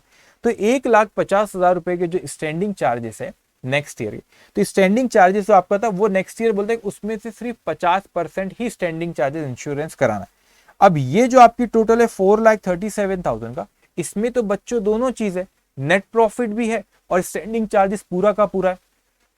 स्टैंडिंग चार्जेस कितना है, 1,50,000 का क्वेश्चन में दिया। अब वो कहते हैं कि नेक्स्ट ईयर वो 1,50,000 में से प्लीज सिर्फ 50% ही इंश्योरेंस कराना है। तो वो हमको कहते हैं नेक्स्ट ईयर हमको कितने परसेंट सिर्फ इंश्योरेंस निकालना है। वो कहता है वो स्टैंडिंग चार्जेस 1,50,000 रुपए का है, वो कहता है कि सिर्फ हमको 50% ही उसका इंश्योरेंस कराना है। मतलब यहाँ पे तो पूरा का पूरा नेट प्रॉफिट और स्टैंडिंग चार्जेस पूरा का पूरा 1,50,000 का इसमें, लेकिन नेक्स्ट ईयर बोलते हैं 50% ही कराना है। मतलब 1,50,000 में से 50% नहीं कराना है, दैट इज 75,000 नहीं कराना है। तो नहीं कराना, तो यहां पे जो मैंने लिखा अनइंश्योर्ड स्टैंडिंग चार्जेस, तो मैंने कहा आपको 1,50,000 रुपए में से 50% नहीं कराना है। तो अगर नहीं कराना है तो उसको माइनस कर दो ना।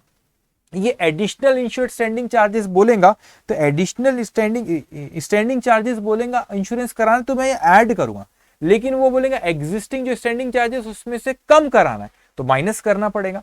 तो 1,50,000 है बेटा इसमें, वो कहते हैं कि 50% मत कराओ, तो मैं मत कराओ तो माइनस करो, पॉलिसी मत निकालो। लेकिन हो सकता है कोई पॉइंट में बोले कि नहीं 1,50,000 तो है ही, उसके अलावा और 20,000 का कराओ, तो फिर 1,50,000 तो इसमें है, लेकिन फिर जो एडिशनल और कराने बोलेंगे तो एडिशनल यहां पर भी क्या होगा, हमको बढ़ाना रहेगा।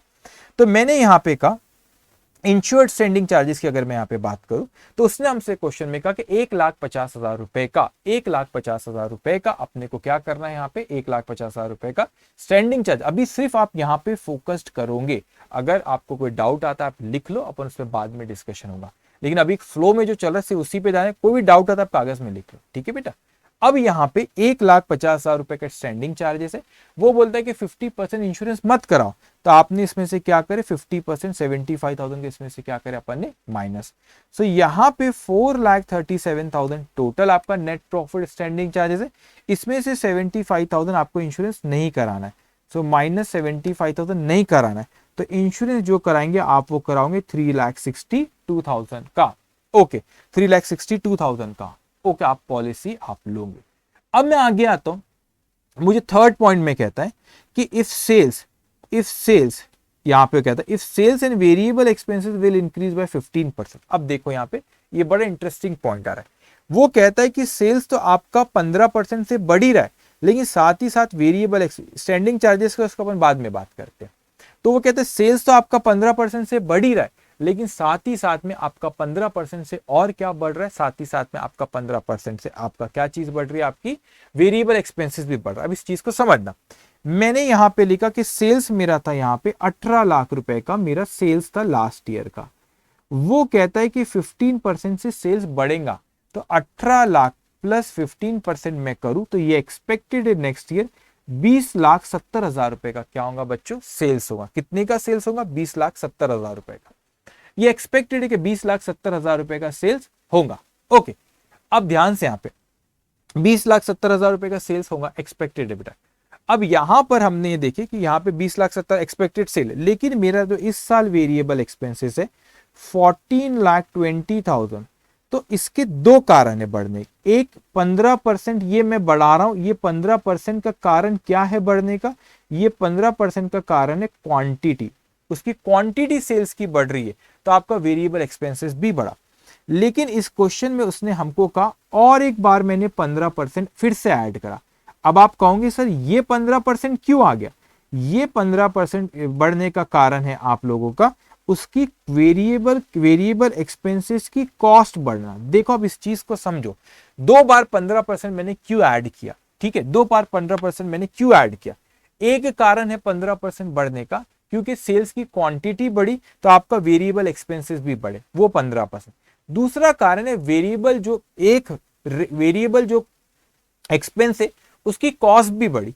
अगर आप पॉइंट नंबर सी यहाँ पे पढ़ते तो वो कहता है if sales and variable expenses will increase by 15%, मतलब सेल्स तो 15% से बढ़ रहा है लेकिन साथ ही साथ में आपके वेरिएबल एक्सपेंसेस जो है वो भी 15% से बढ़ रहे हैं। तो वेरिएबल एक्सपेंसेस के बढ़ने के दो कारण हो रहे हैं, एक तो उसका रेट बढ़ रहा है 15% से वो, दूसरा जो 15% है उसका कारण ये कि सेल्स की क्वांटिटी, हमने ये अज्यूम करे सेल्स क्वांटिटी की वजह से बढ़ रहा है। सेल्स की क्वांटिटी अगर बढ़ी है तो आपका क्या हुआ यहाँ पे, सेल्स की क्वांटिटी अगर आपकी बढ़ी है तो वेरिएबल एक्सपेंसेस भी आपके, पहले 1000 मैन्युफैक्चर करते थे बच्चों, अब 1200 मैन्युफैक्चर कर रहे हो। तो आपका अब देखो पहले 1000 करो 1200, यहाँ पे आपका देखो एक ऐसा एग्जांपल लेते, पहले 1000 मैन्युफैक्चर करते थे 15% क्वांटिटी बढ़ गई तो आप यहाँ पे 1150 मैन्युफैक्चर करें तो बढ़ेंगी ना कॉस्ट आपकी, यस एक कारण। दूसरा कारण, पहले जो रॉ मटेरियल आप सपोज लाते थे 100 रुपए का, अब वो 115 का आ रहा है, तो आपका यहाँ पे सेल्स जो हो रहा है वो आपका क्वांटिटी की वजह से, जो आपके वेरिएबल एक्सपेंसेस के ओवरऑल जो है वो क्वांटिटी की वजह से भी बढ़ रहा है 15%। पहले 1000, ये हाइपोथेटिकल फिगर ले रहा हूं, 1000 के बदले 1150 का, तो 15% से क्वांटिटी बढ़ी तो आपका वहां पे कॉस्ट बढ़ रही है। दूसरा, जो आप एक पहले 100 रुपए का अगर वेरिएबल एक्सपेंसेस, एक यूनिट 100 रुपए खर्च आ रहा था, अब 115 आ रहा है तो उसकी एक्सपेंसेस भी पर यूनिट बढ़ गए, नंबर ऑफ यूनिट भी बढ़ गए और प्राइस पर यूनिट भी बढ़ गया, तो इसलिए दो बार 15% वहां पे ऐड करा गया है। अब यहाँ पे 14,20,000 प्लस 15% प्लस 15%, तो ये आता है आपका 18, दो बार 15% ऐड करें तो ये आता है आपका 18,77,950, 18,77,950। तो यहां पर आप देखो कितना आ रहा है आपका 20,70,000 माइनस 18,77,950, तो यहां पे आता है आपका 1,92,050, 1,92,050, ओके 1,92,050। ओके, अब मुझे बताओ ये क्या स्टैंडिंग चार्जेस के बारे में कुछ कह रहा है। वो कहता है कि standing charges will increase by 10%, increase by 10%, तो 1,50,000 तो है ही।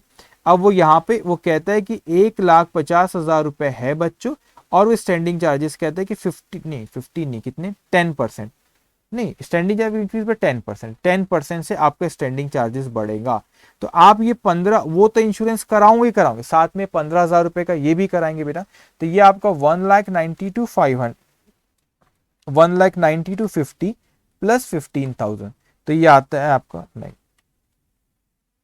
1,92,50 प्लस 15,000, तो ये आपका आता है 2,07,050, 2,07,050। Okay done. तो आपको पहले क्या निकालना है, ग्रॉस प्रॉफिट, और बस इतना देखना है कि स्टैंडिंग चार्जेस में क्या चाहिए, अनइंश्योर्ड बोल रहा तो उतना माइनस कर दो, और कराने बोल रहा तो उसको क्या कर दो, ऐड कर दो। अब आते हैं अपन डी पॉइंट पे। पॉइंट नंबर डी आपसे क्या कहता है, if sales will increase by 15%, sales कितने परसेंट से बढ़ रहे हैं, 15% से, और variable expense will decrease by 5%। अब समझना, सेल्स 15%, उसका फेवरेट है 15%, 15% से सेल्स बढ़ रहा है, सो 18 लाख रुपए प्लस 15%, सो ये आता है आपका 20,70,000, तो 18 लाख प्लस 15% कितना आता है आपका 20,70,000। अब ध्यान से मेरी बात, वेरिएबल एक्सपेंसेस जो 14,20,000 रुपए है, 14,20,000 रुपए बेटे, मैं यहां पे उसमें ऐड कर रहा हूं 15%। ये 15% मैंने क्यों ऐड करा, इसका कारण क्या है, मैंने ये माना क्योंकि सेल्स मेरा ऊपर 15% से बढ़ा, तो मैंने ये अज्यूम करा कि वो क्वांटिटी की वजह से सेल्स बढ़ा, इसीलिए मैंने यहाँ पे 15% क्या करा, क्वांटिटी के कारण मैंने यहाँ पे ऐड करा। और बिलीव मी, यहाँ पर मैं एक एक फिगर आपको लिख के देख रहा हूँ इनर कॉलम में।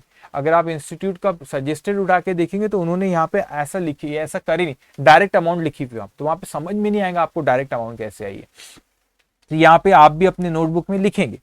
एक होता है कि 15%, अब मैंने कहा अगर मैं पहले 1000 यूनिट मैन्युफैक्चर कर रहा था तो अब मैं 1150 मैन्युफैक्चर करूं, मतलब 15% बढ़ गई, तो क्वांटिटी सपोज सेल्स की भी 15% बढ़ी, तो मेरे को बताओ जो पहले जितना 1000 में खर्चा आ रहा था अब 1150 में, इसलिए मैंने वेरिएबल एक्सपेंसेस को भी 15% से बढ़ाया।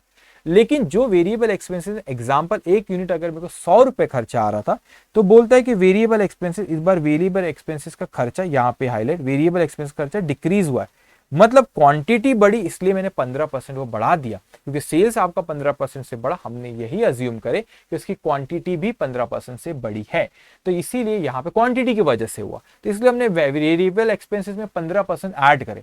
लेकिन जो वेरिएबल एक्सपेंस एग्जाम्पल जो 100 रुपए की आती थी, अब वो कितने की आ रही, 95 रुपए, 5% से उसकी कॉस्ट कम हो गई। तो यहां पे आप लोग प्लस ना करना, यहां पे प्लस 15% -5% आपको करना होगा। अब आप कहोगे सर आपने -5% क्यों करे, क्योंकि वेरिएबल एक्सपेंसेस का जो रेट है ना, वेरिएबल एक्सपेंसेस का जो रेट है वो डिक्रीज हुआ, तो ये रेट के कारणवश, रेट की वजह से मैंने यहाँ पे वेरिएबल एक्सपेंसेस की कॉस्ट कम हुई यहाँ पे, तो वेरिएबल एक्सपेंस की कॉस्ट पिछले इसमें यहाँ पे बढ़ गई थी, तो मैंने ऐड 15% करा। या वेरिएबल एक्सपेंसेस की कॉस्ट कम हुई 5%, तो मैंने -5% करा। इसका मतलब 14,20,000 प्लस 15% -5% अगर मैं करूं तो ये आता है आपका 1 लाख नहीं 15,51,350। तो यहाँ पे 20,70,000 एक्सपेक्टेड सेल है और एक्सपेक्टेड वेरिएबल 15,51,350। तो आपका यहाँ पे ग्रॉस प्रॉफिट एक्सपेक्टेड है 5,18,650। और कुछ इसने कहा नहीं है, स्टैंडिंग चार्जेस तो एज इट इज ही। तो amount of policy will be 5,18,650। तो हमको ये देखना है कि नेट प्रॉफिट स्टैंडिंग चार्जेस कितना है, और अगर कुछ फ्लक्चुएट होने वाला तो उसका एडजस्टमेंट करेंगे और आपका amount of policy to be taken आएगा। अब मैं आता हूं नेक्स्ट पॉइंट पे, जो है आपका पॉइंट नंबर ई। वहां पे आपसे कहता है if sales will increase by 10%, if sales will increase by 10%, standing charges will increase by 15%, one by one. तो सेल्स कहता है 10% से बड़ा, चलो फाइनली 10 पे, जब से 15% ही बोल रहा था। तो सेल्स मेरा जो इस साल 18 लाख रुपए का है, वो कहता है 10% से बड़ा, तो 18 लाख प्लस 10% वो आता है आपका 19,80,000 रुपीज। 19,80,000 रुपीज एक्सपेक्टेड सेल है। मैंने कहा वेरिएबल एक्सपेंसेस 14,20,000 है, प्लस मैं कहता हूं सेल्स ऊपर मेरा कितने परसेंट से बढ़ा, 10% से। तो मैंने अगर ये माना कि उसका जो कारण है बढ़ने का वो क्वांटिटी है, तो मैंने यहाँ पे क्वांटिटी को भी मैंने 10% से यहाँ पे वेरिएबल एक्सपेंस को बढ़ाऊंगा, क्योंकि 10% ज्यादा क्वांटिटी लगेगा तो प्राइस कॉस्ट भी ओवरऑल 10% से हमको ज्यादा लगेगी।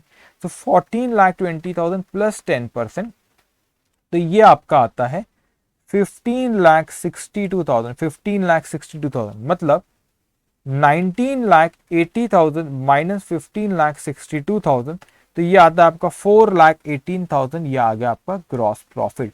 It means what is this 4,18,000, this is net profit plus standing charges.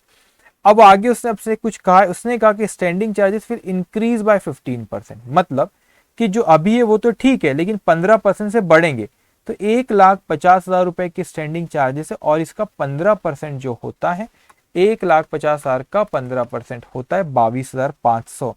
तो ये 22,500 रुपए से हमारे स्टैंडिंग चार्जेस बढ़ जाएंगे, तो 4,18,000 प्लस 22,500, तो ये होता है आपका 4,40,500। 4,40,500 की हम पॉलिसी निकालेंगे।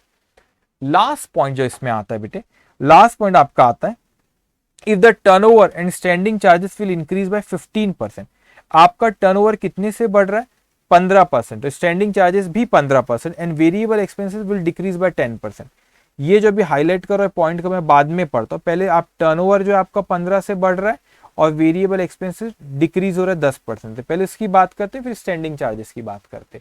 तो सेल्स मेरा कितने से बढ़ रहा है, 15 से, और वेरिएबल एक्सपेंसेस कॉस्ट कितने से कम हो रही है, 10% से। तो आप यहाँ पे लिखेंगे 18 लाख रुपए का सेल से नेक्स्ट ईयर 15% से एक्सपेक्टेड बढ़ेगा, तो 18 लाख प्लस 15%, ये होता है आपका 20,70,000। अब यहाँ पे 14,20,000 वेरिएबल एक्सपेंसेस है, इसमें मैं ऐड करा 15%। तो बच्चे सोचने लगे सर 15% क्यों, सिंपल सी बात है, अभी अपन ने डिस्कस की, ये क्वांटिटी अपन ये माने कि ऊपर जो सेल्स बढ़ा वो क्वांटिटी की वजह से बढ़ा, तो इसीलिए अपन ने वेरिएबल एक्सपेंसेस की भी कॉस्ट बढ़ जाएंगी। अब यहाँ पे पर यूनिट की अपन बात करें तो वो हमसे कहता है कि वेरिएबल एक्सपेंसेस की कॉस्ट पर यूनिट कितने से कम हो रही है, वो जो आपकी कम हो रही है 10% से। तो 10% से ये कम हो रही है, 10% से ये कम हो रही है। तो ये जो 10% से कम हो रही है, तो यहाँ पे 14,20,000 उसमें आप ऐड करेंगे 15%। क्यों 15% ऐड करें? क्योंकि आपकी क्वांटिटी बढ़ी इसीलिए। तो वेरिएबल की टोटल ऑफ जो एक्सपेंस है, वेरिएबल एक्सपेंस, वो भी बढ़ेंगे। माइनस एक वेरिएबल एक्सपेंस जो था वो आपका, उसकी कॉस्ट 10% से कम हुई, इसीलिए माइनस मैंने 10% का। तो रेट यहाँ पे मैंने कम किया। कितने परसेंट से रेट कम किया? 10% से रेट कम हुआ, तो -10% किया। तो ये आपका अमाउंट आता है 14,69,700। सो 20,70,000 माइनस 14,69,700, तो ये आता है आपका 6,03,000। ये कितना आ रहा है आपका? 6,03,000। अब बताओ स्टैंडिंग चार्जेस में कोई चेंजेस है कि नेक्स्ट ईयर? स्टैंडिंग चार्जेस में वो कहता है कि भाई स्टैंडिंग चार्जेस भी आपके 15% से बढ़े। तो मैंने कहा ठीक है, आप सॉरी आपने उसने कहा standing charges will increase by 15% से बढ़े स्टैंडिंग चार्जेस, ठीक है। लेकिन वो कहते हैं but only 50% of the present standing charges are to be insured. पहले तो ये समझो आप कि मैं आपसे कहता हूं कि आपके टोटल स्टैंडिंग चार्जेस है 1,50,000 रुपए के। वो कहता है कि 1,50,000 रुपए में 1,50,000 रुपए की सिर्फ 50% ही इंश्योर्ड कराओ। तो उसका 50% आप देखो, 1,50,000 का 75,000 आपको इंश्योर्ड नहीं कराना है, अनइंश्योर्ड स्टैंडिंग चार्जेस है। तो अपन इसमें से क्या कर देंगे बच्चों? माइनस। लेकिन वो कहता है, अभी इंटरेस्टिंग पॉइंट, लेकिन वो कहता है आपको कि only 50% of the present standing charge are to be insured, तो इसलिए मैंने 50% माइनस करा। लेकिन वो कहते हैं कि स्टैंडिंग चार्जेस 15% से बढ़ रहे हैं, 15% से बढ़ रहे। अब हमको एक अजम्पशन लेना पड़ेगा, यहाँ पे ध्यान से सुनेंगे। तो स्टैंडिंग चार्जेस 15% से बढ़ रहे, लेकिन क्या आप इंश्योरेंस सबका निकाल रहे हो क्या? तो हम ये मानेंगे जो स्टैंडिंग चार्जेस आपके 15% से बढ़ रहे, आप जितना मतलब 15% से बढ़ रहे, लेकिन आप उसी का it is assume that increase standing charges are insured. सिर्फ जो इंक्रीज स्टैंडिंग चार्जेस है, मतलब अगर मैं आपसे यहाँ पे कहता हूं कि इंक्रीज स्टैंडिंग चार्जेस आपका कितना है, यहाँ पे एक सेकेंड, वो आपको कितने से कह रहे हैं? 50% of the present standing charges. तो वो तो 1,50,000 उसका आपने 50% लिए 75 था, तो वो 75,000 वहां से हटा दिए, तो आपने 75 वो अनइंश्योर्ड है। लेकिन आपको जो 10% बढ़ रहा है, तो 10% कौन सा वाला बढ़ रहा है बेटा? जो आपका बढ़ रहा है कौन सा बढ़ रहा है? आपके 75,000 मल्टीप्लाई बाय 10%, मल्टीप्लाई बाय कितने परसेंट से बढ़ रहा है? वो आपका क्वेश्चन में जो आपको just 1 minute, 15%, sorry 75,000 multiply by 15%। Patience रखेंगे 2 मिनट, एक्सप्लेन करो फिर से। 75,000 का 15% वो होता है आपका 11,250। तो यहाँ पे जो आपकी पॉलिसी अमाउंट आएंगी 6,03,000 माइनस 75,000 प्लस 11,250, दैट्स कम 5,26,550। अब ध्यान से मेरी बात सुनेंगे। मैंने आपसे कहा कि आपको एफ वाले पॉइंट में हम उसने क्या कहा कि आपके जो स्टैंडिंग चार्जेस है 50% ही इंश्योर्ड कराना। तो 1,50,000 एग्जिस्टिंग है, तो उसका 50% होता है 75, तो 75 मैंने वहां से माइनस करा जो अनइंश्योर्ड। लेकिन जो आपके एडिशनल वो बोलता है 15% से बढ़ रहा है, तो ऑब्वियसली जो 15% जो इंश्योर्ड वाला पार्ट है दैट इज 75,000। 1,50,000 में से 75 अनइंश्योर्ड है और 75 इंश्योर्ड है, तो वो इंश्योर्ड वाले पार्ट को ही अपन वहां पे इंक्रीज करेंगे ना। वो इंश्योरेंस पूरा करा ही नहीं रहा, तो जितना इंश्योरेंस करा रहा, भला ही स्टैंडिंग चार्जेस 1,50,000 प्लस मैं अगर उसमें 15% करूं, 1,50,000 प्लस 1,50,000 प्लस 15% करूं, तो वो 1,50,000 का या 15% वो आता है 22,500। लेकिन मैंने इंश्योरेंस 22,500 का नहीं करा हुआ। क्यों? क्योंकि 50% ही स्टैंडिंग चार्जेस इंश्योर्ड करा रहे, तो 22,500 जो 15% से बढ़ रहा है उसका भी भाई हम 50% ही इंश्योर्ड कराएंगे ना। तो आपके एडिशनल एक्सपेंस जो 15% से बढ़ रहे, लेकिन उस इंश्योरेंस पूरा नहीं करा रहा, 50% ही करा रहा है। तो 1,50,000 का 15% 22,500 है, लेकिन हम इंश्योर्ड 50% ही करा रहे, इसीलिए 75,000 का इस पे नोट लिखा, इसीलिए 75,000 का कुछ गलत लिखा, 536 होगा, 536 होगा। दिस 1 मिनट,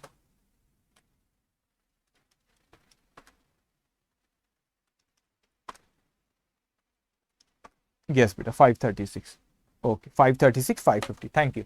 ओके, सो यहाँ पे इसीलिए हमने जो एडिशनल जो एक्सपेंस जो बढ़ रहे हमारे, वो स्टैंडिंग चार्जेस वो हमारे 15% से बढ़, दैट इज 1,50,000 का 15%, दैट्स कम 22,500। लेकिन क्या हम 22,500 पूरा का पूरा इंश्योरेंस करा रहे क्या, ऐसा वो हम पूरा का पूरा 1,50,000 इंश्योरेंस नहीं, 50%। तो जो एडिशनल जो है आपके स्टैंडिंग चार्जेस बढ़ रहे, इसका भी 50% ही इंश्योरेंस हम मानेंगे करा रहे, पूरा का पूरा नहीं करा रहे, तो उस पर नोट भी लिखा दे, इसीलिए वो 11,250 हमने यहाँ पे लिखे है। ओके, अब इस क्वेश्चन में यहाँ पर अगर हम देखें तो इस तरीके से एक बार इंस्टीट्यूट ने कैसे पूछ ली इस तरह का क्वेश्चन, लेकिन हमारा काम है अब यहाँ पे सिंपल सी चीज है यहाँ पे कि यहाँ पे अपन ने कैसे कैलकुलेट करे, एक और बार फिर से बेटे यहाँ पे कैसे कैलकुलेट करे अपन ने, यहाँ पे ग्रॉस प्रॉफिट कैसे है, तो आप सिंपल सा मैथ समझो ऊपर यहाँ पे sales minus variable expenses GP minus fix net profit. If I say net profit plus fix GP, alternate say sales minus variable. तो यहाँ पे कि इतनी हलचल ये क्वेश्चन में इसलिए हुई है क्योंकि वो कभी वेरिएबल एक्सपेंस बढ़ रहे, कभी कम हो रहे, कभी इंश्योरेंस स्टैंडिंग चार्जेस बढ़ रहे, कभी कम हो रहे, कभी सेल्स बढ़ रहा, कभी कम हो रहा है, इसलिए इतने अलग अलग उसने यहाँ पे परम्यूटेशन कॉम्बिनेशन अलग अलग तरीके से उसने दिया है। ओके, मैं एक मिनट आ रहा हूँ, तो पहले आप इतना इतना आप सबने लिखे, पहले आपने इतना सबने लिखे। ओके यस बेटा, वो कह रहा है मुझे कि सर अनइंश्योर्ड स्टैंडिंग चार्जेस 75,000 क्यों आया, वो अनइंश्योर्ड स्टैंडिंग चार्जेस इसीलिए आया कि आपका यहाँ पे तो 1,50,000 ही स्टैंडिंग चार्जेस है ना, this is net profit plus standing charges बेटा, net profit plus standing charges. तो 1,00,000 उसमें से उसने क्वेश्चन में बोला, मैंने अपने ये 50%, आप देखो ना क्वेश्चन पे ये 50%, देखो अच्छे से पढ़ो, 50% of present standing charges. How much is present standing charges, 1,50,000 देखो यहाँ पे 1,50,000, तो 50% of present standing charges that is 1,50,000। तो यहां पर जो है 1,50,000 का 50% ही इंश्योरेंस करा रहे, मतलब 50% नहीं करा रहे, तो अनिश इसलिए आपने 75, इसमें तो 1,50,000 ऑफ प्रेजेंट बोला, इसीलिए यहाँ पे 75,000 मैंने 1,50,000 का 50% ये हुआ 75,000। ओके, उसके बाद वो बोले 20 है, 15% से बड़ा, आप बोल सकते 1,50,000 का 15% 22,500, कोई ये भी अज्यूम कर सकता है, वो गलत नहीं, कोई ये भी अज्यूम कर सकता है, मैं इस पे नोट लिखाऊंगा, कोई ये भी अज्यूम कर सकता है कि भाई जितने से वो बड़ा पूरा इंश्योर्ड कराए, तो 1,50,000 का 15% 22,500, तो आप ये भी अज्यूम कर सकते हैं कि 22,000 का पूरा इंश्योरेंस करा, ये भी अजम्पशन ले सकते हैं। लेकिन इंस्टीट्यूट ने जो अजम्पशन ली, मैं भी वही ले रहा हूं, ये भी ले सकते हैं, जो मतलब 22,500 भी यहां लिख सकता है, आप अज्यूम कर सकते हैं कि पूरा एडिशनल चार्जेस जो बड़ा पूरा इंश्योरेंस करा रहे। लेकिन एक अजम्पशन है कि भाई आप अगर एग्जिस्टिंग जो 1,50,000 है उसका 50% ही करा रहे हो, दैट इज 75,000, 75 नहीं करा रहे हो, मतलब इसलिए 75 माइनस करें, इसका मतलब यहाँ पे तो जो 22,500 है उसका भी मैं जो एडिशनल हो रहा है, जो खर्चा बढ़ रहा है स्टैंडिंग चार्जेस का, उसका भी मैंने यही माना कि 50% ही इंश्योरेंस कराए है, इसीलिए यहाँ पे 75 जो है आपका, उसका फिर 15% ही हमने यहाँ पर लिए, that is 11,250। Okay done. So अब यहाँ पे इस पे नोट लिख दूंगा, मैं यहाँ पे लिख देता हूँ, इस पे एक नोट लिखा दूं आपको, नोट लिख दो, कैसे लिखेंगे अपन, यहाँ पे लिख लेता हूं मैं, नोट नंबर 2, नोट नंबर 1 वो मेरे को क्वांटिटी पे लिखाना है। Okay done.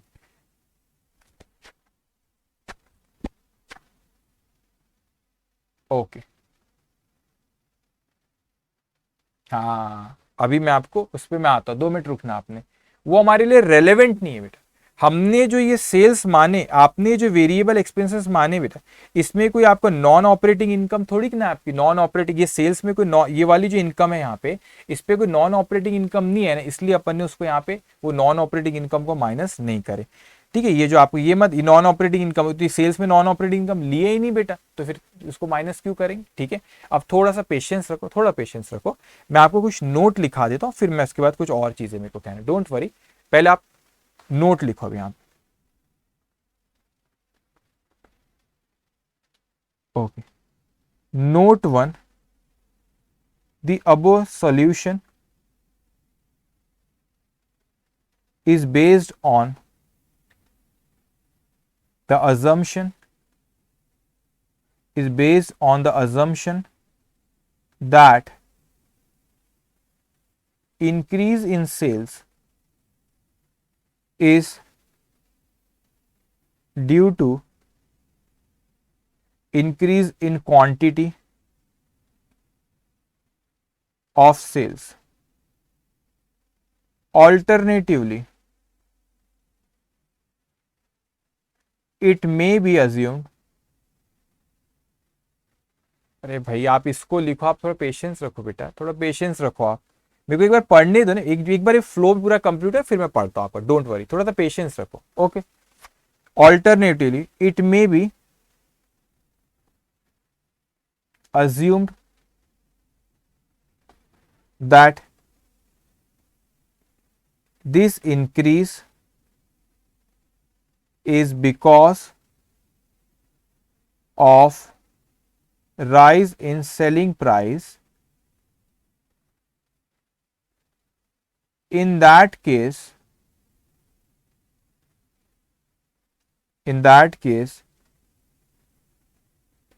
there will be no proportionate increase in variable expenses, and the answer will get changed accordingly. Okay, answer will change according.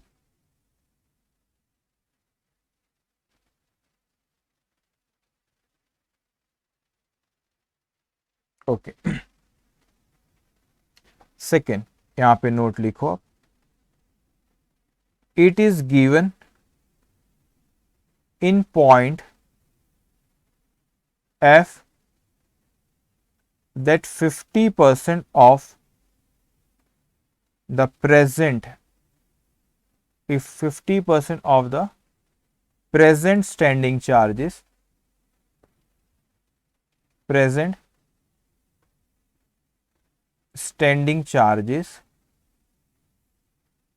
are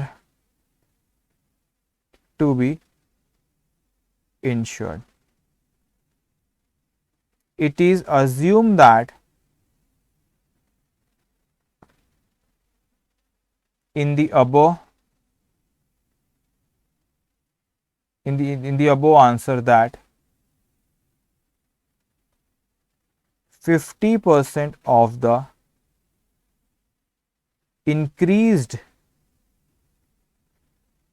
standing charges are insured. 50% of the insured standing charges are insured. Okay, then इतना लिखे आपने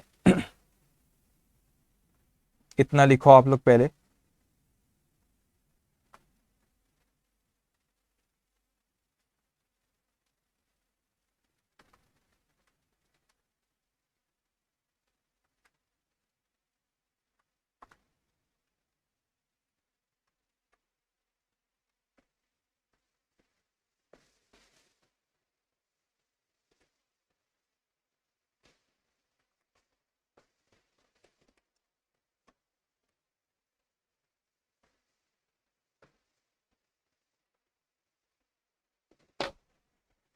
okay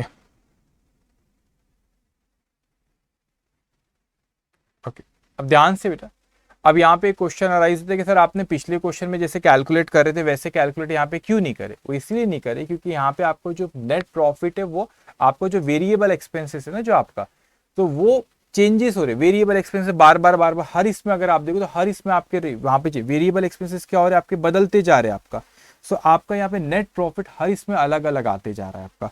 तो आप last year को base जब मानते हो कि जब आपको कुछ बोला नहीं तो आप मानते हो जो लास्ट ईयर का वैसे ही अपना आगे भी चलेगा, लेकिन आपको यहाँ पे वेरिएबल एक्सपेंसेस जो है यहाँ पे पिछले साल से बदलते जा रहे, इसीलिए हमने क्या करे यहाँ पे वेरिएबल एक्सपेंसेस जब आपके बदलते जा रहे तो हमने क्या करे यहाँ पे सेल्स में उसको इस तरीके से कैलकुलेट करें, जो आपकी वैल्यू एक्सपेक्टेड है उसमें से वेरिएबल माइनस करे और जो भी स्टैंडिंग चार्जेस में कम ज्यादा हो रहा है उसको अपन यहाँ पे एडजस्ट कर रहे हैं। से क्वेश्चन थोड़ा सा अलग था लेकिन इसको आप एक बार खुद से भी प्रैक्टिस करेंगे। लेकिन जो अब आपके प्रैक्टिस के क्वेश्चन है बच्चों, जो आपके प्रैक्टिस के क्वेश्चन है, अगर यहां पर आपको बोलूं तो क्वेश्चन नंबर आपको कल मैंने amount of loss of profit पे, लॉस ऑफ प्रॉफिट पे कल कौन से क्वेश्चन आपको होमवर्क दिया था, लॉस ऑफ प्रॉफिट पे क्वेश्चन नंबर 12 और 15 बोला था मैंने, तो हिम्मत हुई तो 15 कर लेना ऐसा बोला था। लेकिन आज आपको बहुत बर्डन हो जाएगा तो इसलिए इतने नहीं करना। अगर आज सिर्फ आपने कौन से क्वेश्चन तक करना, आपने सिर्फ क्वेश्चन नंबर 17 तक करो।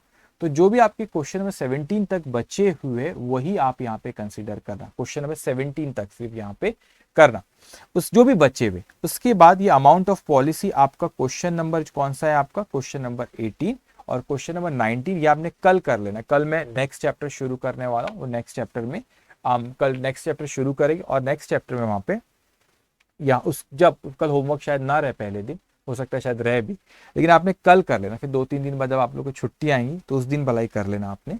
लेकिन ये तो कर ही लो आपने ना, कल शुरू करूंगा उसके पहले 18-19 आपने देखना समय मिले तो आप कर पूरा सकते इसका सोल्यूशन में। बस अभी ये सेशन के बाद आप लोग को सोल्यूशन, अरे वाह वेरी गुड किशन, आप बेटा अभी पूरे कर लिया उससे, मैं बाकी अभी सोल्यूशन अभी आपको मैं शेयर कर लेता हूँ। वेरी गुड, ऐसी स्पीड 970 ओके। तो 18-19 भी कर लेना, मगर मैं इसका सोल्यूशन ये सेशन के बाद शेयर कर लेता हूँ। एंड डोंट वरी, आप पूरा होमवर्क करो और जो डाउट्स आपके एक पेज पर अगर कोई डाउट्स आते हैं आपको लिख के रखो और उस पर भी हम लोग फिर डिस्कस करेंगे आप। ओके सो यहाँ पे ये सेशन मैं खत्म करता हूँ, आप होमवर्क पूरा करना और डाउट सारे के सारे अपने लिखना और उन डाउट्स पे अपन एक बार फिर से डिस्कशन अगर कोई डाउट आते हैं और उसके बाद ही फिर अपन कौन सा चैप्टर, अगर आप एक और काम कर सकते, आप वो डाउट्स शेयर कर देना मुझसे और कल सेशन शुरू करने के पहले या तो फिर अपन क्या करेंगे, पहले सारे डाउट्स जो आपको होमवर्क में आ रहे हैं या दूसरे आ रहे इस चैप्टर में कोई भी डाउट आ रहे आप लिख के रखो, मेरे को पहले से पोस्ट कर देगी तो फिर अपन उसको 1 बाय 1, हो सकता है कभी कॉमन डाउट भी रहते तो फिर कॉमन डाउट रहेंगे तो एक इंडिविजुअल ना करते हुए ग्रुप में सबको साथ में मैं एक बार पहले सेशन के पहले पूरे डाउट्स कल कह दूंगा। तो यहाँ पे हमारा लॉस ऑफ प्रॉफिट खत्म होता है, लेकिन मैं आपको बताऊं ये जो लॉस ऑफ इंश्योरेंस क्लेम खत्म होता है, लेकिन जो आपका लॉस ऑफ प्रॉफिट वाला पोर्शन है वो थोड़ा सा ऐसे प्रोसीजर वाला है, मतलब स्टेप रहती है उसकी, इस तरीके से आप रिडक्शन फिर आपका GP ratio adjusted annual turnover process, वही प्रोसेस आपको फॉलो करना रहेगा। वो प्रोसीजर अकाउंट का कोई यहाँ पे यूज ही नहीं है, ये एक लौता पोर्शन है जहाँ पे अकाउंट का पोर्शन यूज नहीं है।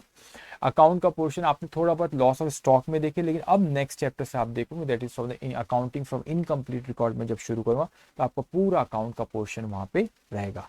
तो ये आप इस क्वेश्चन को 19 तक कोशिश करो कि कर लो और जो भी होमवर्क आते हैं बच्चों उसको आप जो भी डाउट आते हैं उन डाउट्स को आप लिख के रखना और नेक्स्ट सेशन शुरू करने के पहले वो डाउट्स एक बार डिस्कस करें and then will start new chapter accounting from incomplete records. तो सेशन हम लोग यहाँ पे खत्म करते हैं।